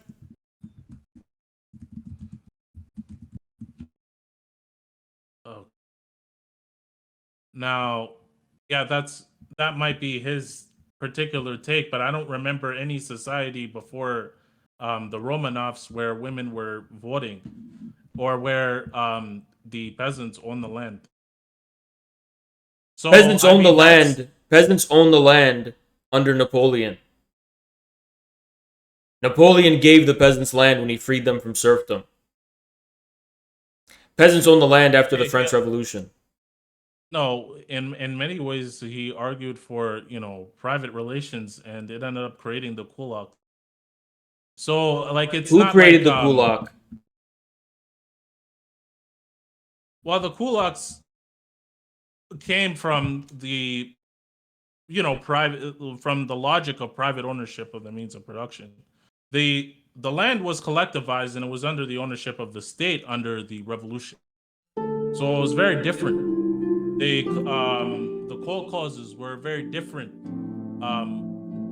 organization of peasant society from what was going on before. I mean, this argument that it was not something brand new is kind of a ridiculous one, honestly. Okay, but all you said was that the peasants own the land. I don't get what the fuck your point is. So my argument that it's like the peasants own the land through the state. Yes, it was the first socialist state in history. What is your point? No one denied it was the first socialist or communist state in history. What is your fucking point? My point is revolution is inherently. So what is socialism? What does socialism do? Socialism is about moving forward. It's not about moving back. It's about... What is the content of that? What does that look like? What is back? You could only say that if you take the past for granted. What if you don't know the past? What if there's aspects of the past you've either taken for granted, forgotten, or didn't even know about? What if the past is itself eternal? Why is only the future eternal? Why not the past too? What if you just take the past for granted and there's things in the past that are waiting to be revived? So now you've gone in completely different directions. Okay, go forward. So on the one hand, go forward and wear Star Trek. You're gonna wear the Star Trek suits? How on the one hand can you argue Star Trek? About No, Star Trek. That's what communism was about, and right? Star Trek. How on you one hand can you argue about going back and yet at the same time rail against the idea of the land and being returned to indigenous nations? How can you on the one hand say because here's why. Say we can't return the land. How can you say both of these things at once and be consistent? Yeah, I do not understand that. Yeah, it's very simple. I didn't say we can't give the indigenous people land back because you can't go back in time per se. I just said there's a fundamental dialectic of modernity, which I would agree with in the Soviet case as well, that in order to return to the past, you have to accept as inevitable. And now, as far as indigenous people are concerned, I never said I was against allowing them to have sovereignty, secession, or national determination, whatever form they see fit. I've just rejected the idea that the United States has no basis of existence and that it has to be completely dissolved and the entire landmass from seaboard to seaboard of U.S. territory has to be given to indigenous people. That's literally all I fucking said. I never fucking said I'm against indigenous people having their own land or governing their own territories or being completely separate sovereign states even. I've never said that. Not even once. Now, taking all those conditions into consideration, is something that actually I brought forward to a lot of people in your camp, and they vehemently opposed it too, even though it seems to be a viable plan for many of the communists in Canada. It is about having a lower house where you have proportional representation and an upper house of nations. The land itself is nationalized completely. You have certain nations having. Okay, you want me to tell you what I think about Canada? But well, it's the same conditions. No, I'll tell you what I think about Canada. You want me to tell you? Why don't you hold your horses? Because I actually believe the United States should fully annex Canada and cut it off from the British Commonwealth entirely.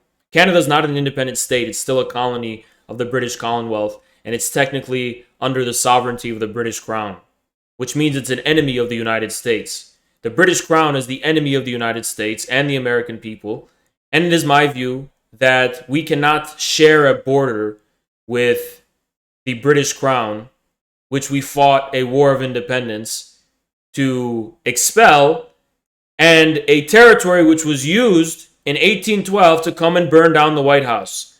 So, as far as Canada is concerned, I do not recognize the legitimacy of the Canadian state or the sovereignty of Canada whatsoever.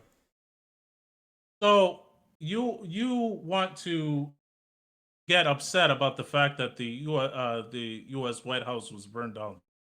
They're our enemy. Canada is the enemy. Canada is a historical enemy of the United States. It's an agent of the British Empire. It's a subject of the British Empire. And it's ruled by the Queen of England. So if the U.S. is truly independent and not a member of the British Empire, then why? Officially, we're not, but we have been infiltrated and colonized by the British Empire in the form of the intelligence agencies, which all came from Britain. The CIA was an offshoot of the OSS, which was created by the British Empire. So ultimately, you're saying that nobles in charge of the country, which we're talking about the ruling class essentially. They're from families, nobles from different parts of Europe. That's really what they are. They're the makeup, largely British, but from different persuasions, and that's what makes up the United States. And yet you want to claim that the U.S. is a sovereign enemy of Canada, but all of that kind of presupposes that the border that's written out or the independence of the U.S. itself was somehow legitimate. Yes, it was legitimate. A war was fought for it. So yes, it's legitimate. Any European country which wants a piece of our land is going to have to come and take it the same way we took it. So yeah, it is fucking legitimate. You talk about how we stole it from the indigenous people. In reality, we took it from the fucking European empires who were going to take the westward land anyway. No, they weren't. Yes, they fucking were. Spain and France had designs on the American continent. They absolutely fucking did. Well, they did, but here's the reason why the U.S. patriots sided with the French and opposed the British. It was the strategic maneuver. It was just a strategic maneuver. Yeah, but ultimately it was about doing the westward expansion. And no, it wasn't. No, it fucking wasn't. It was ultimately about seceding from the United Kingdom and establishing a republic by, for, and of the people. Simple as that. So why did 11 years after the revolution did the Shays Rebellion happen? Because 11 years after the revolution, the Shays Rebellion ended up happening. And that was rooted in the fact that the same people, the same ground units that had fought for independence, with a promise of lower taxes and whatever, were instead being imposed even higher taxes than what they had before.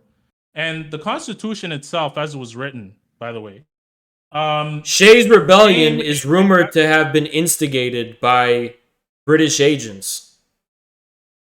Anyway, why was there rebellions and uprisings against the Bolshevik government in the aftermath of the revolution in Russia? Well, yes, there was infiltration, but the conditions themselves were pretty bad because they were coming out of a civil war. So the conditions in the So United it States took weren't bad? the conditions in the United States were bad, but another underlying reason why the Constitution came out in the way that it did was because there was precedents established by the British against it was going to lay the path for the abolition of slavery. That's So not what ended true. up happening? What It is evidence true. do you have that the British were going to abolish slavery in the Americas? It was about the court judgment, and the What court, court judgment judgment? had set the precedent. Which Which court It was a judgment? court. So court judgment made. See if I can find.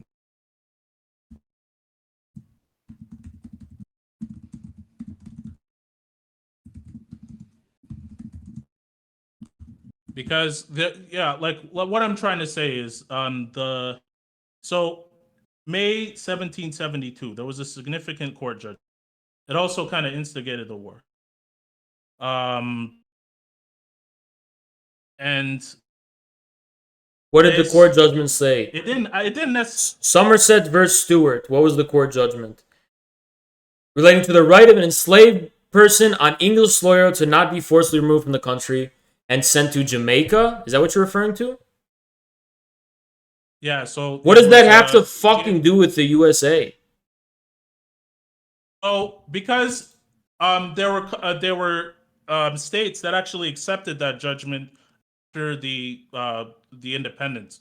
So Connecticut, Vermont, they used that beginning during the Revolutionary War. Slavery. Northern states began to abolish or rule against maintaining slavery. Vermont was the first in 1777. Yeah, that's what I'm talking about. So using that as a basis, the Somerset decision was an important in anti-slavery constitutionalism. What the literal fuck are you talking about? You think the Americans rebelled because of Somerset when Somerset was the inspiration? I did not say they rebelled because of Somerset. So why did you bring it up? I brought it out because that was the basis for the Constitution after what had happened with the Shays Rebellion, after the Declaration of Independence and the war and all of these other things. Like all of those. It was part of the anti-slavery constitutionalism. Well, no, the Constitution ended up embedding slavery, and there's an actual. Why would it embed slavery on a ruling that was a foundation for anti-slavery constitutionalism? So they were trying to oppose what was happening with all of the states accepting that precedence, because who was were under threat. The founding fathers, the ones that wrote the first. So what are you specifically referring to? Because there's no evidence that the Somerset decision was promoting slavery later. Was promoting? I'm not saying that it was. I'm saying that it threatened the institution of slavery. Yeah, I agree. It did. The founding fathers did not consider slavery an institution that they wanted to have forever. They thought slavery was a scandal on the founding of the Republic, and it was tolerated in the South because, according to them, and this was their view, they couldn't afford that was the kind of stuff that they were. The southern states. You'll actually find that bourgeois politicians talking out of both sides of their mouth is a time-honored American tradition. So they were doing that while at the same time having plantations, owning slaves, raping their slaves. That's not. Listen. That has nothing to. You are just personalizing it. You are just fucking personalizing it. They could have been the biggest scumbags. They could have been pedophiles. They could have been rapists. They probably were. They could have been the most deranged, sick, twisted fucking individuals. But that has nothing to do with their historical, political significance for world history. Believe it or not, the the populares in ancient Rome came from the patrician class, and yet they represented the people outside of the patrician class, right? So what you're doing, trying to fucking personalize it, does not give us any fucking insight about the relationship between the American War of Independence and slavery. Okay. So the American War of Independence was about ultimately preserving the colonies and being able to expand westward after the British conceded to the indigenous. No, it's So not. they That's lost- not what it was about. It was about That- seceding. they- It was about They- seceding from the British Empire because the United States established its own independent economic foundation, and the British Empire was acting as a parasite, which was stealing the fucking money from the American colonies without giving them any representation politically. Taxation without representation. But what happened when they revolted? The taxes ended up being higher on the same people that fought. Yeah, for the it was revolution. taxes being levied by a government that was representing the people. The government was not representing Yes, the it people. fucking The government was. didn't It even was get- a republic, and they had representations in the fucking Congress and in the fucking institution of the Republican government. So why wasn't everybody allowed to vote? Only a minority was allowed to vote. They were Yeah, all that's property the history of fucking all European republics and democracies at the time. There was no universal suffrage. It was only freedom white. for the slave owners. What? Freedom for the slave owners. Yeah. Right? Or That's for the basically property what it was, owning quite males. literally. The property owning males, yeah. What's your Freedom point? For the slave owners. But that would eventually be the bedrock upon which universal suffrage would be expanded to everyone, including former slaves. Until 1960. Yeah. It wasn't expanded up until 1960, and the country that you're saying was What is your point? What is your point? What point are you trying to fucking make? 1918.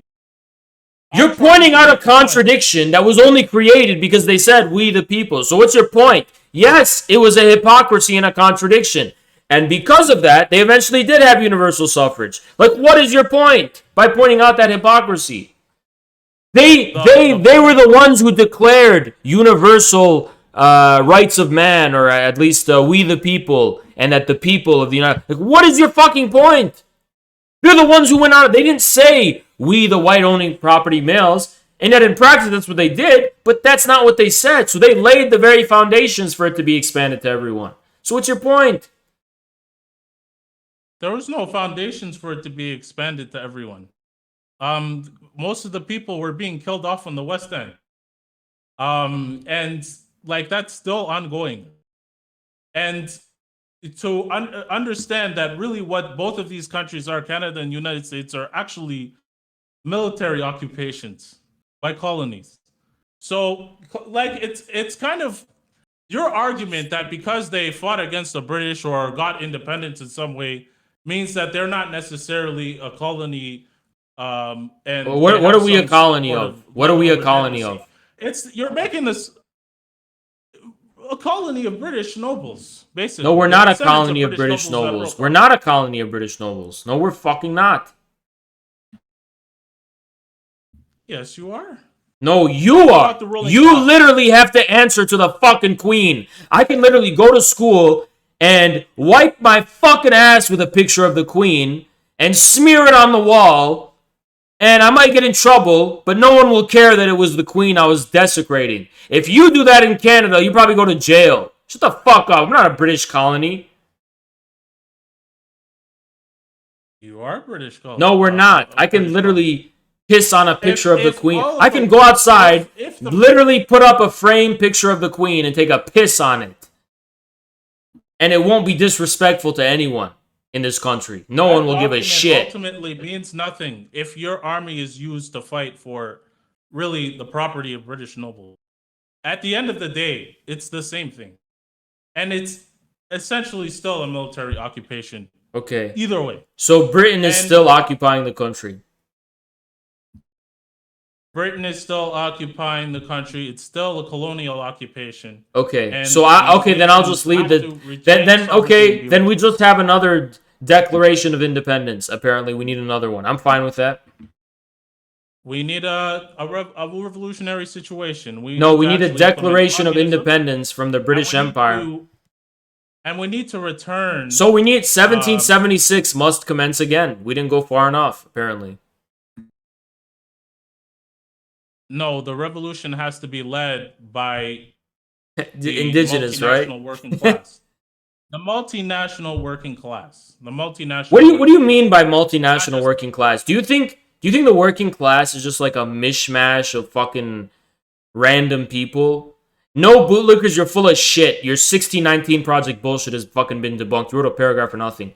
Anyway, what do you mean multinational? You know you're referring to different groups that are distinct cultures that have their own fucking culture and shit, right? You're not just referring to like a rainbow coalition of mishmash of individuals who happen to be of different backgrounds. You're referring to different peoples, right? Yes, different peoples. Okay. We're talking about the Africans. Yeah, so it's not just a random, like, it's not just a random, like, diversity. It's just different peoples. So I'm just wondering, is your Discord always this fucking racist? I mean, you've always got... Who's being racist? We'll ban them. We don't tolerate racism in our Discord. Who's being racist? So Vlad Clash is having people pulling their pants on black people, putting their pants... Where? Show me. Which general chat? It's in the general VC chat. Yes, that's okay. General VC chat. Hold on, bear with me. Mods, can you get in there? General VC chat. Shut up for a second. General VC chat. What's his name? So I've got Vlad Cash. What is he doing? Vlad Cash. What did Vlad Cash post?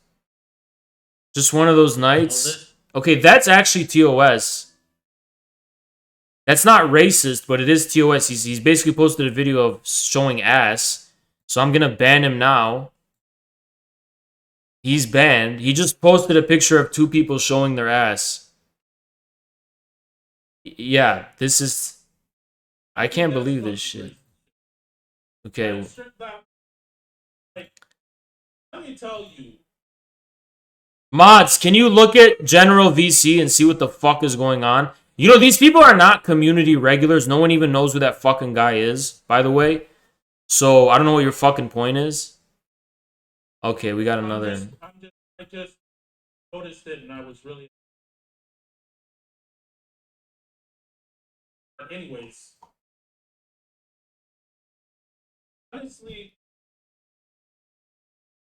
for us to understand... Wait, why was it racist by curiosity? Just out of curiosity, why was it racist? Well, I mean, I didn't watch the whole video. I just watched... Well, I mean...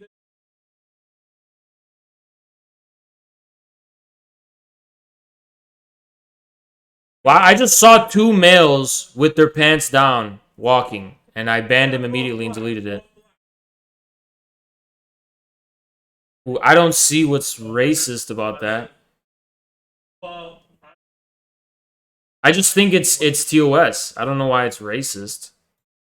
Just because they were both black. But whatever, we banned them. Why are they having their pants down like that, like it was some sort of a prison sign? Because that's kind of like a prison sign. So why were you talking about prison? I wasn't talking about prison. What the fuck are you talking about? That. I'm not saying you are talking about prison. I'm just talking about that particular... I don't know. I don't know what the fuck that video was. I deleted it and banned him immediately. Okay. All right. So that's all I've got to say about that.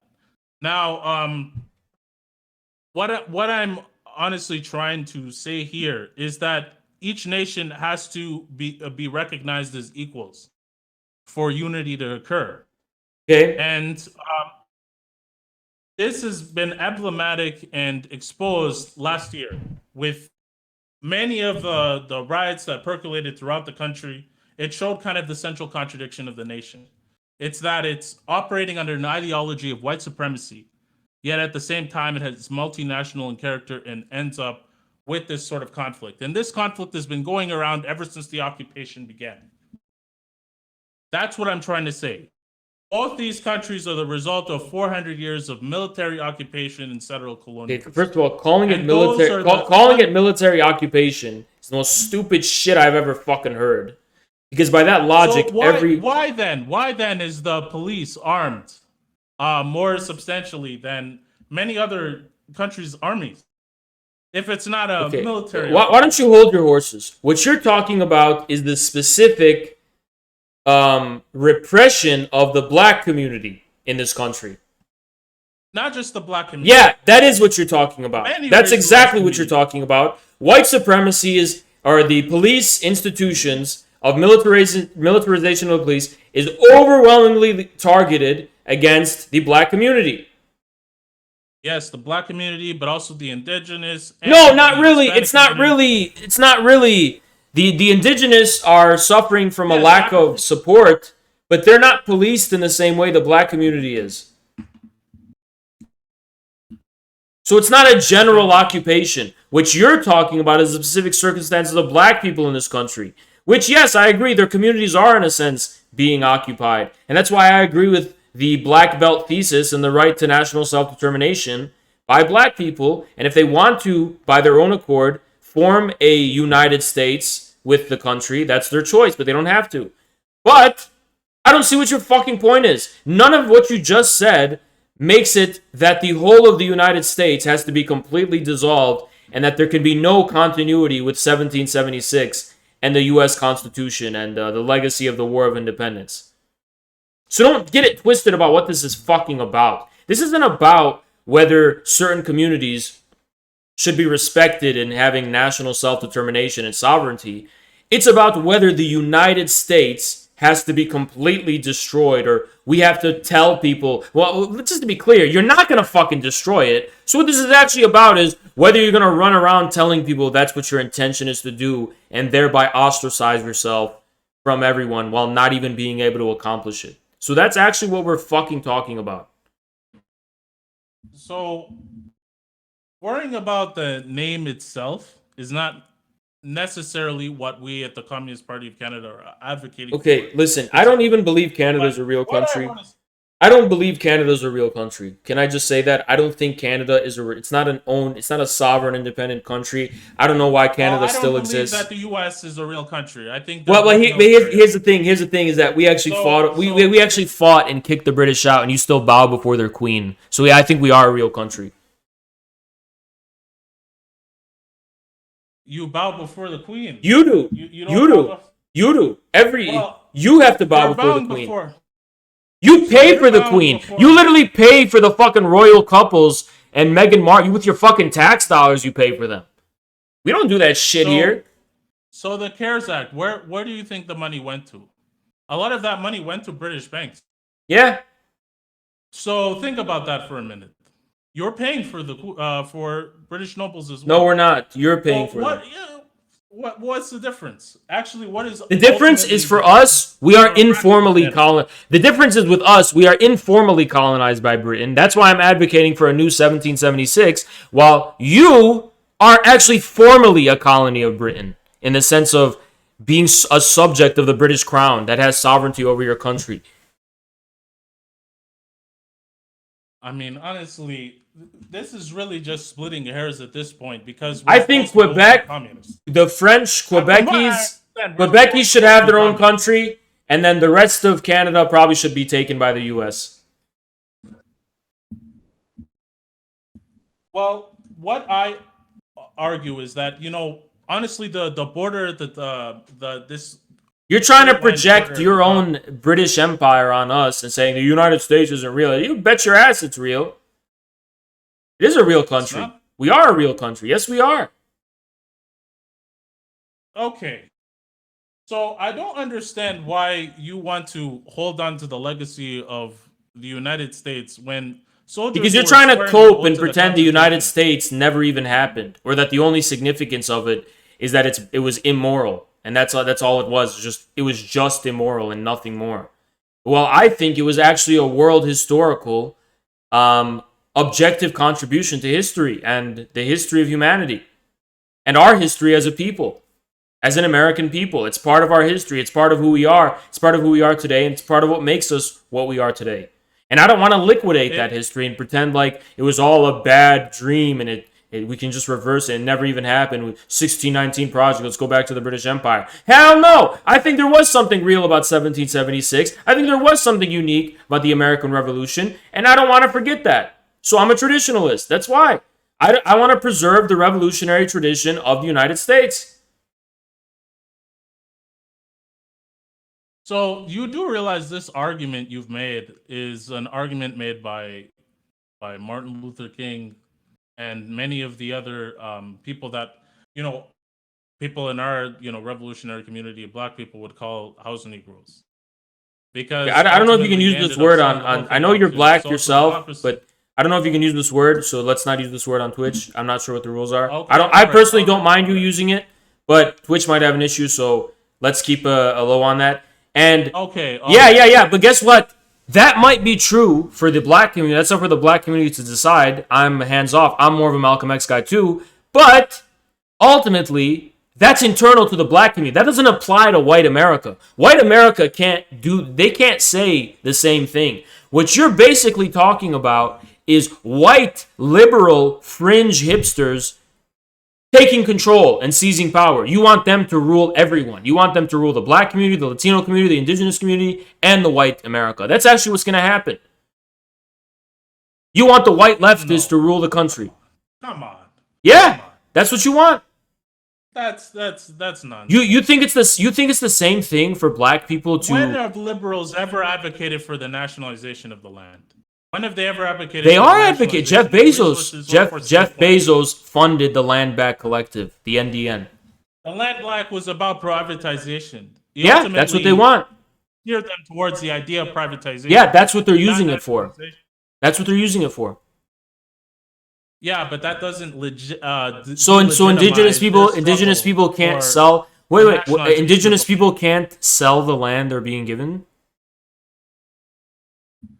The lands under indigenous cultures were not for sale. They were not for sale. Well, if they choose to make it for sale themselves. There were some communities that did have property relations.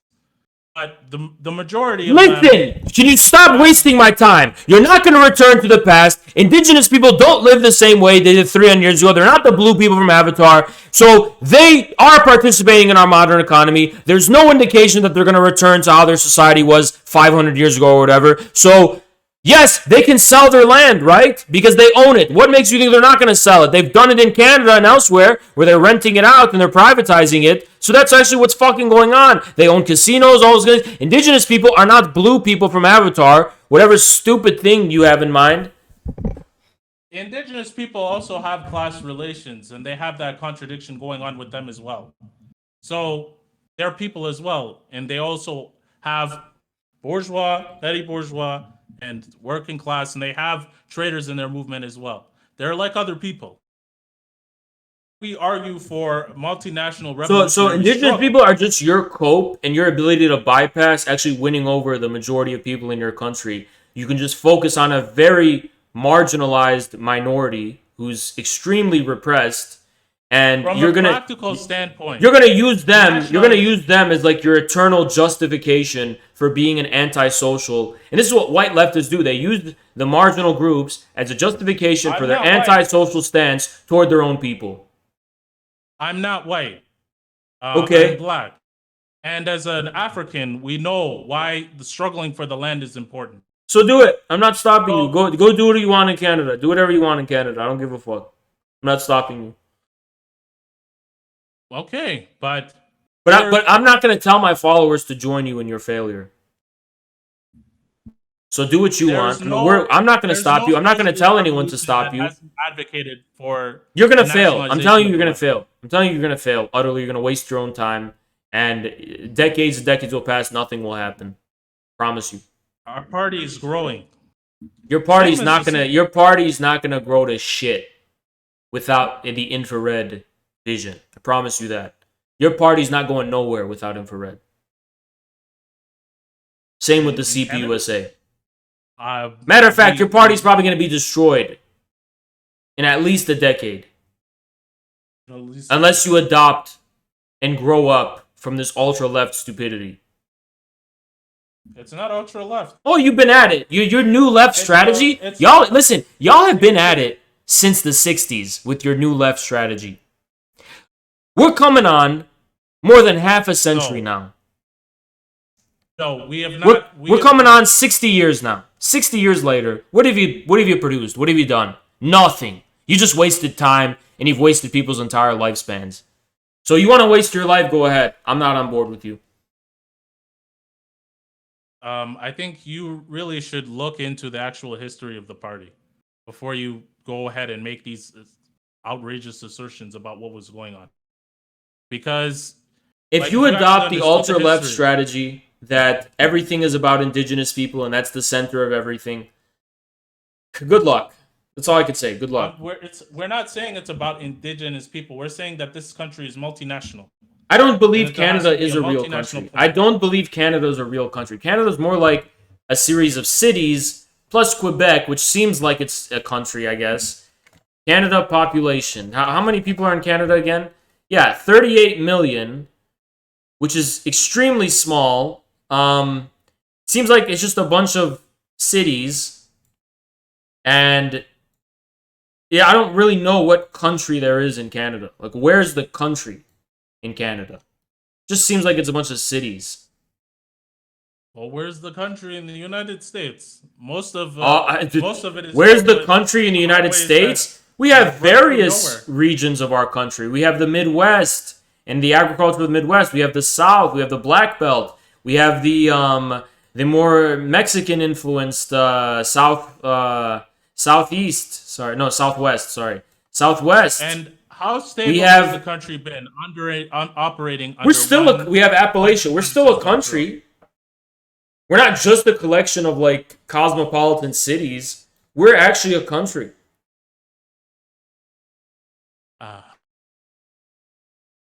A country with borders that are quite frankly questionable. Okay. And that's the central contradiction of the country. So you want Canada to take our borders? From a practical standpoint. So you want Canada to take our borders? No, you have to understand that, what do you want? Like, the indigenous issue isn't something you can just sweep under the rug when talking about these settler colonies.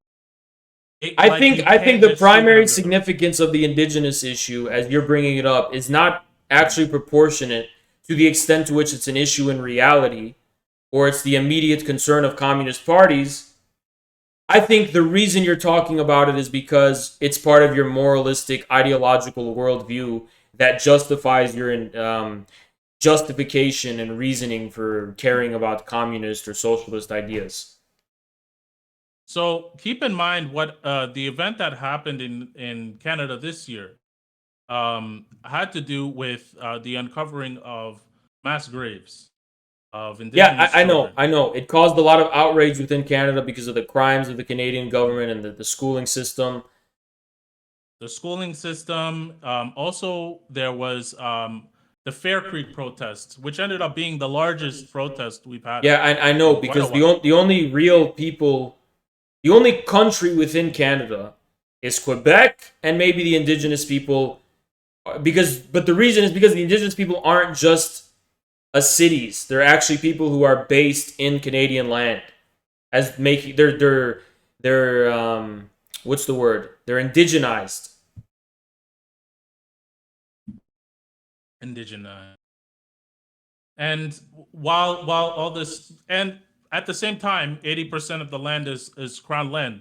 Now, I agree with you that that's a contradiction that has to be addressed in Canada, and that is the underlying root. What about Quebec? What about Quebec? Nobles, British nobles, French. Okay, what about Quebec? And all of Quebec has a national issue, but we have to be careful about that one because that can risk being a lot like what the Afrikaners were struggling for when they were resisting the British. So okay, that's a really weird comparison. That's a really weird comparison. It's not a weird comparison because there are Algonquins in Quebec, and there's also the Inuit in Quebec. So it's actually not a weird comparison if you really think about It's an it. extremely weird comparison. I wouldn't say so. Oh my settler god, man, colonialism is fuck. it's an underlying contradiction that has to be addressed. And we propose a solution that addresses the concerns of So, the why don't you entire call multinational yourself the working class. the representatives of Indigenous People Party of Canada? Because we advocate for the working class. Because you're a We're not necessarily in philanthropic. No, you're favor not. of- You're a philanthropic, moral concern, bourgeois organization, which is purely based on fucking urban morality of the bourgeoisie and nothing more. You don't have a fucking class base. You don't have a base in any people. You're just a bunch of fucking moral philanthropists who are trying to fucking do charity work for indigenous people or whatever. Just like bourgeois, philanthropic, moral society concern organizations in the 19th century in Victorian Britain. Don't give me your dumb shit about how this is about the working class, because it's not. That's actually probably the worst take I've seen you have in a while. Because honestly, that is one hell of a terrible take. That is unbelievable.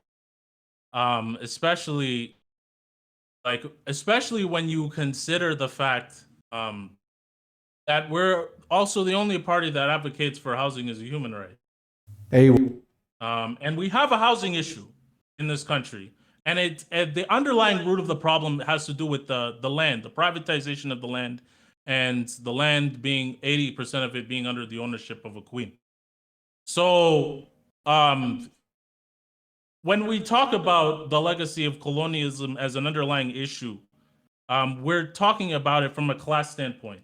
So you making the claim that we're just advocating for, some sort of bourgeois moralism.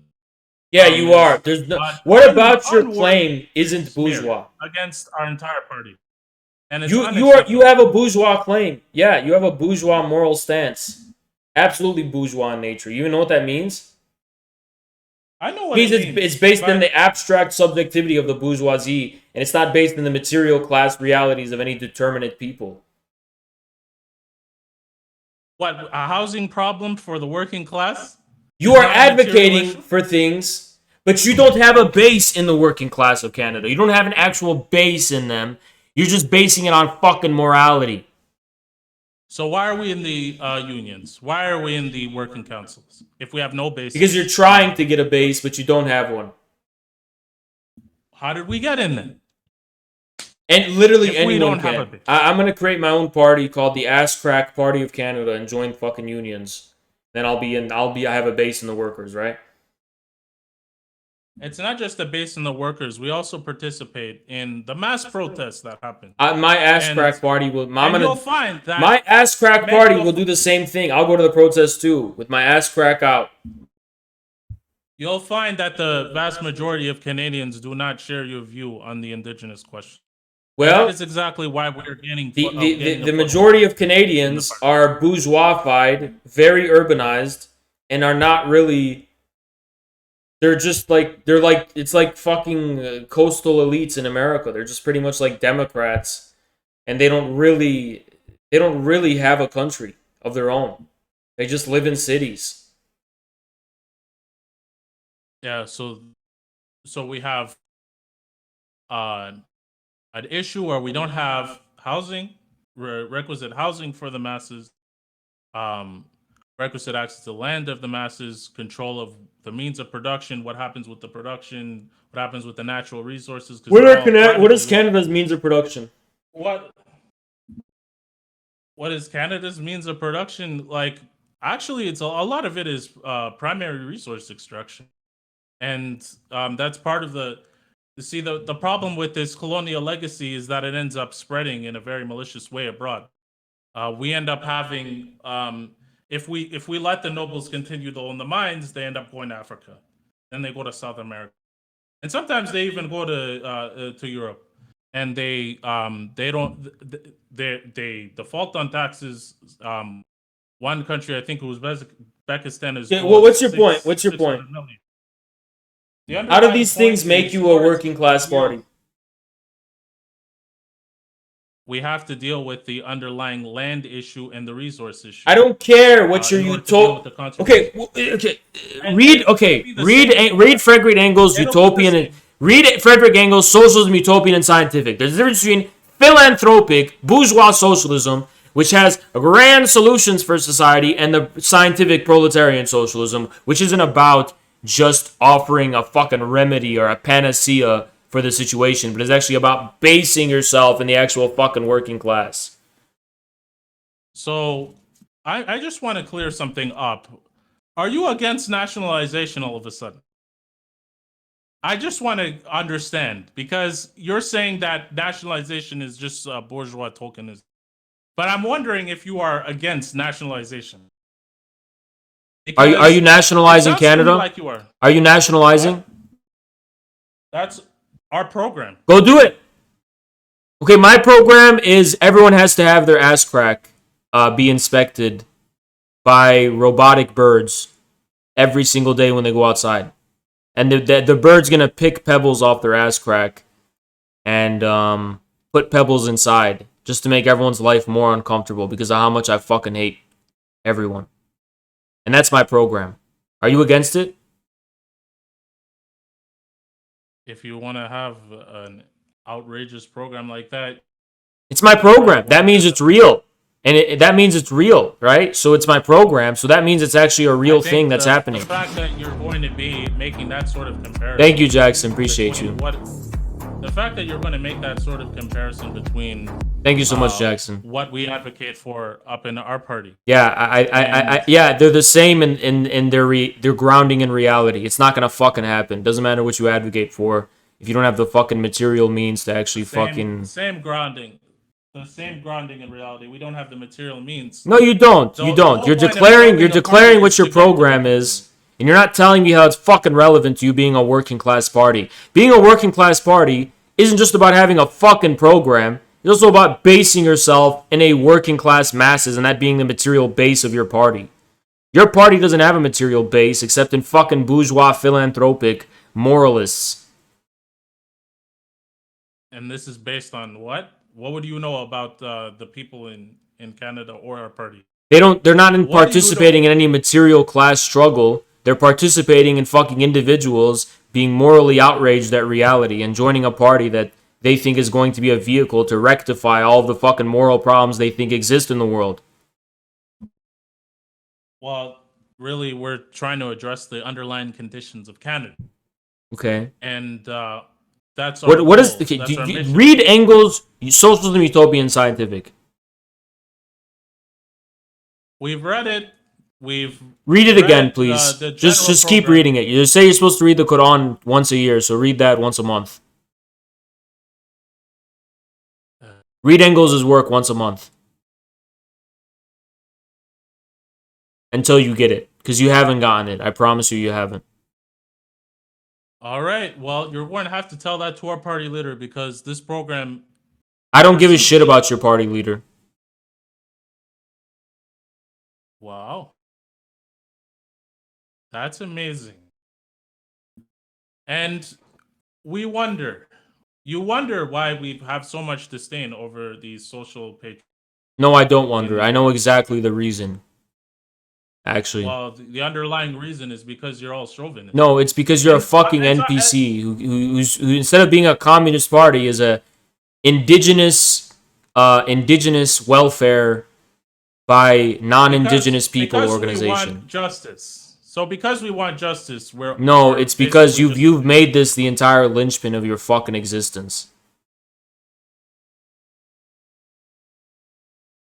Why don't you try reading the program or learning the history of the party for a moment instead of just dismissing our party outright? If you think you're the one that okay, I need you to understand something. I need you to fucking understand something from Engels' Utopian and Scientific.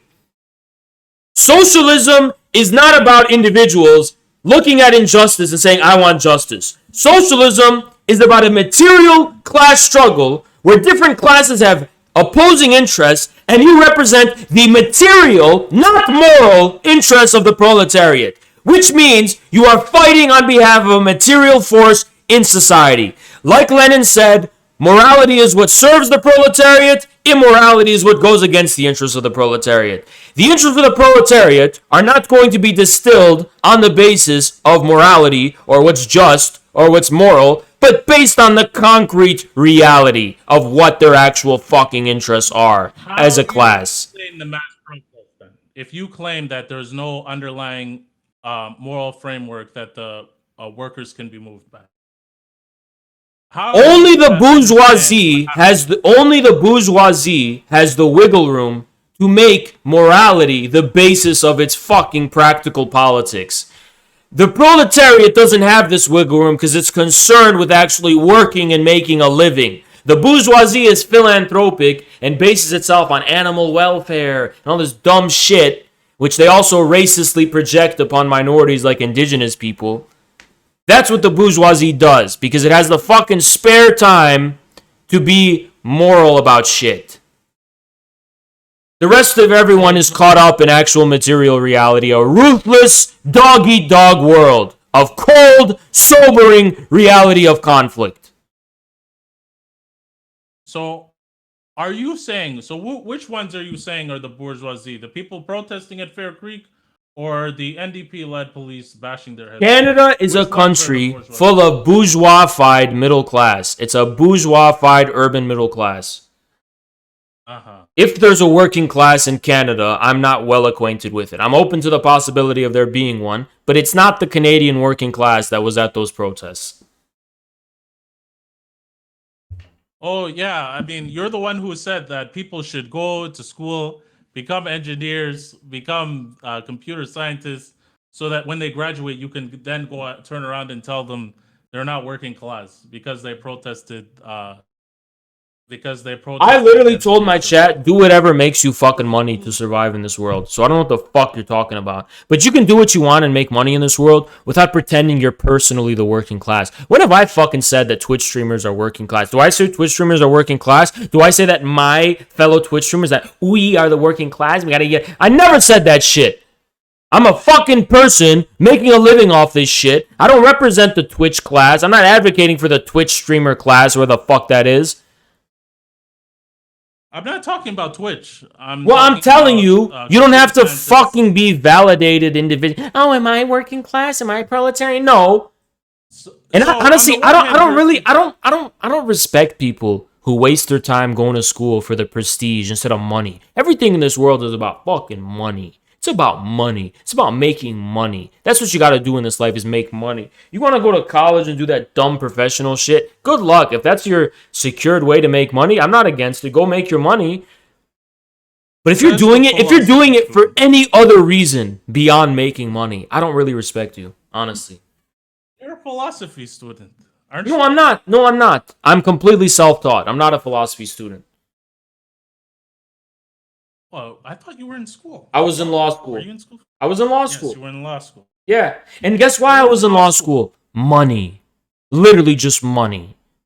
There's no other reason why I wanted to go to law school other than I think this is the way I can make the most money, to have the most free time to write my fucking books. So, underlying, you've made the accusation that us as members of the Communist Party of Canada are actually essentially splitting the workers on identities. No, you're not. Yet here you are making the claim. You're not splitting the workers. You're not even talking to the workers. You're not even addressing the workers in any capacity whatsoever. You're not splitting them. You're not even addressing their existence. We're not addressing their existence? No, you're not. Have you even bothered to read the program? No. So then why would you know that? Because I know it. That's ridiculous. I know it based on your actions. That's completely ridiculous. You know it's ridiculous. Can we talk about how Canada's not a real country again? It's literally a country that's to bow before the British crown. What kind of country is that? That's not a real country. I'm saying most settler colonies. The Communist Party of Canada. What is the political goals of the Communist Party of Canada? Do you have a goal to make Canada an independent republic? Yes, we do. You do? Where? That's our goal. Our goal is to eradicate the Senate, achieve independence from the monarchy, establish an upper house of nations where each nation gets one vote, and the lower house that's voted in through proportional. What about Quebec? We're Republican. What about We're Quebec? the only practical Republican. What about Quebec? Quebec the French will have... Hold on, bullshit. Ewoks told me they do not have a Republican agenda. They don't have an official Republican agenda. What are you talking about? Well, the Communist Party does have an official Republican agenda. We have intelligence saying the contrary. What about Quebec? Unconditional independence for Quebec? Yes, every individual nation will have the right to secede. Including Quebec. Including Quebec. Unconditionally. Yes, unconditionally. But we imagine that with the revolution and with communists leading, because we're the only ones that support republicanism from a practical standpoint, that it's all going to be communists in charge of Quebec anyway. So that's our practical program. If we're Republicans, we're not we don't support the Queen. Why shouldn't you just be part of a United States with America? We're not going to recolonize the country after decolonizing. No, what if communists take power? What if communists take power in America and we're the United States, led by a communist party? Why not just become one of the states of our communist union? The underlying reason why communists have failed in the U.S. is because they haven't dealt with the national question. No, the national question, according to you, is the national question, according to you, is the completely stupid, psychotic idea of giving all U.S. land, dissolving the United States as a whole, no more United States, only indigenous ownership of land. We advocate for nationalization. The United States is a democratic republic. The United States is a democratic republic already. Engels and Marx said the United States already has a democratic constitution, so we don't need to fucking reconstitute. You think the United States is a democracy? Engels and Marx said it. Engels and Marx called it a democratic constitution. First past the post system. I believe what Engels and Marx did about it. Look, we can talk about different. Do you have a closing remark for your argument? What is your argument? My closing remark is the U.S. is not actually a bourgeois democracy, and I actually want to close by saying that the settler colonial question has to be addressed in order for us to succeed. There is no settler colonial. There is no settler. The only settler colonial question there is in this country is the fucking hipsters and white leftists who gentrify black communities and Latino communities, and that's the only settler colonialism that happens in the United States right now. The settler colonial question, the multinational question, those have to be addressed in order for any communist party to succeed in both Canada and the United States. It's actually not the job of the Communist Party to create a multinational agenda. It's the job of the Communist Party to respect black nationalist forces and other communities who are struggling for self-determination. It's not going to dictate the terms of that self-determination in the party. Yes, but if you don't even mention... Thank you, Great Mingle.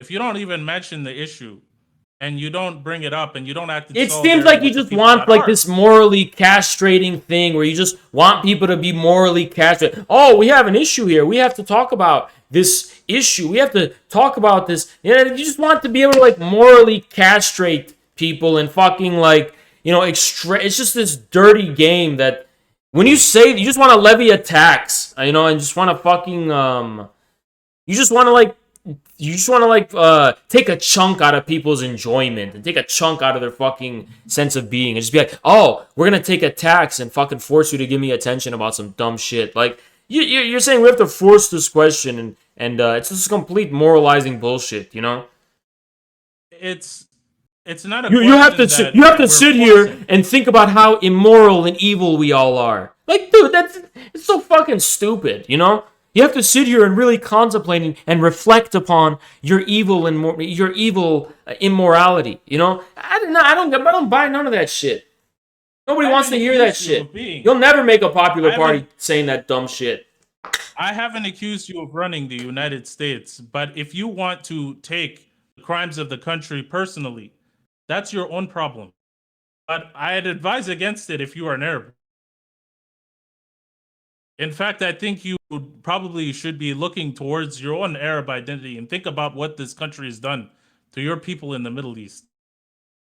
I identify myself as an African. Okay, I'm an Arab, 100% Arab, by the way, and I come from an Arab culture.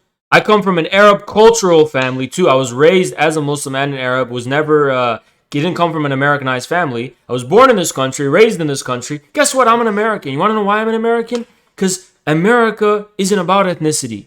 It's not about ethnicity. It's not about where you're from either. I am an American, and yeah, I agree. America has engaged in criminal actions against my own people, which is why I'm trying to win over my own country to stop the imperialist war machine and win over the American people to turn their attention and turn their struggle against the same forces which have victimized my own people. Because what goes around comes around. The shit that they do overseas, that reflects internally too. It reflects in Waco and Ruby Ridge and the way the federal government polices and oppresses and clamps down on its own people too. So, and that's why the biggest allies of people like me who are against the wars, I didn't see I really didn't see much leftists. Leftists will completely antagonize my Arab identity. The only people I could fuck with growing up were the libertarians, Ron Paul, and all those type of people who were against the wars. The leftists existed, but they were so marginal in comparison to those libertarians, I didn't even notice their existence at the time. The libertarians. Yeah, and Ron Paul libertarians. At heart, they're anti-government and they're anti... You're missing the class reality. Ron Paul, libertarian populism, mobilized...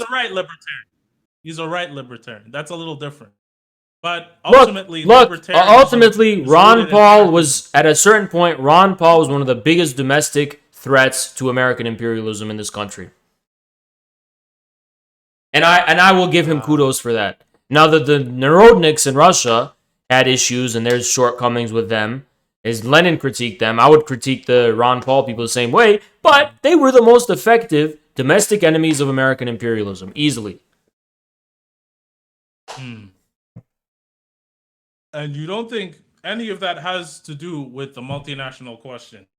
Listen, let's just understand, it's a multinational question. There's still a United States and an American people, okay? I agree there's a separate national reality, but it's not, when you're talking about white people, for example, and white supremacy, white people are not just white people. You know, there's an American people too, who's not just white, by the way. And I agree that black people were excluded from America, and specifically excluded from having 40 acres and a mule, but it's still a real country. America's still a real place with a real people. It's not based on race per se. Most of them probably are white, but you can't ignore that. That's my whole point was this. I'm not against indigenous people or having their own thing or Latino people or black people. I'm just saying you can't sit here and act like the American people don't exist, because they do. Wow, who said that? People who are trying to say that the Communist Party's goal shouldn't be to win over those people or base themselves on those people, insofar as guess what? The Communist Party, as an institution, has its origins in that part of them, that American people. Now, it's multiracial, right? It's always been multiracial, especially the Communist Party. But it has its fundamental origins there. The Communist Party is not a black nationalist organization like the Nation of Islam or anything, right? So, hold on. Nation of Islam is a church.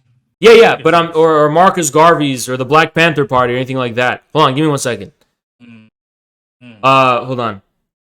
Subvergent character infra. I want it on record. 99% of the internet thinks you're a character. Lol. Yeah, 99% of the internet can literally line up in a Congo line and get in line and one by one suck my cock. Actually, suck my cock. 99% of the internet. You want to get in VC, you little pussy? How many holes do women have? 2. Suck my cock. 2. You understand? 2. 2. 2. 2. Chat, give them 2s. Show them how many holes. Show them there's only 2. Show them there's only 2. You want to cry? You want to cry? You want to cry? You want to cry? You want to cry? You want to cry? Keep crying. We're saying 2. You want to cry about 2? Yeah, 2. You want to cry? Gonna cry? Gonna cry? Gonna cry? Go cry, go cry. I think there's only 2 holes. It's so misogynistic. How there's 2 holes? Go cry to Twitter. Go tell Twitter what I just did right now. Go tell Twitter. Oh my God, tell me. Go cry, go cry, go cry. Go cry, you little bitch. You little fucking bitch. And hey, I want to tell you something. You will always be an ant, a pathetic little fucking bitch sitting in their mom's fucking basement on the fucking internet. You will always be a little bitch, a little ant. You're fucking miserable sitting in your fucking house. And that's all you can fucking do is try to attack people like me. Because you're trying to project your disgusting, negative, ugly fucking energy upon me. It'll never fucking happen. It'll never fucking happen. All you nerds can say, oh, you're insecure. I fucking dominate you. I'm fucking dominating your soul, your mind, and even probably your body right now. Finally, let me tell you what. Ready? At the end of the day, you're still a bitch. And your girl that you're after, that you want, as long as she's over 18, of course, that girl that you want, that you're after, you got a crush on,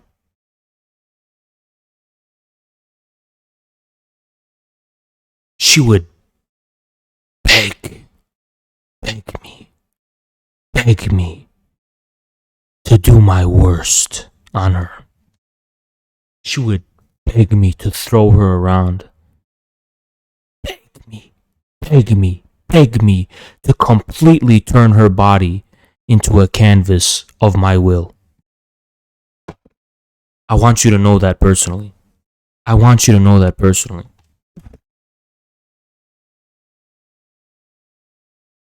She would literally beg me.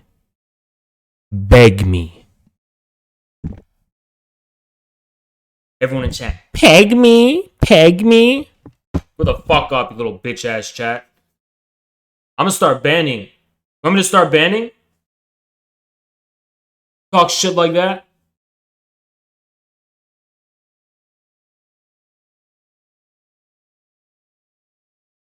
Anyway, let's continue. Yeah, anything else? No, I think I basically concluded it.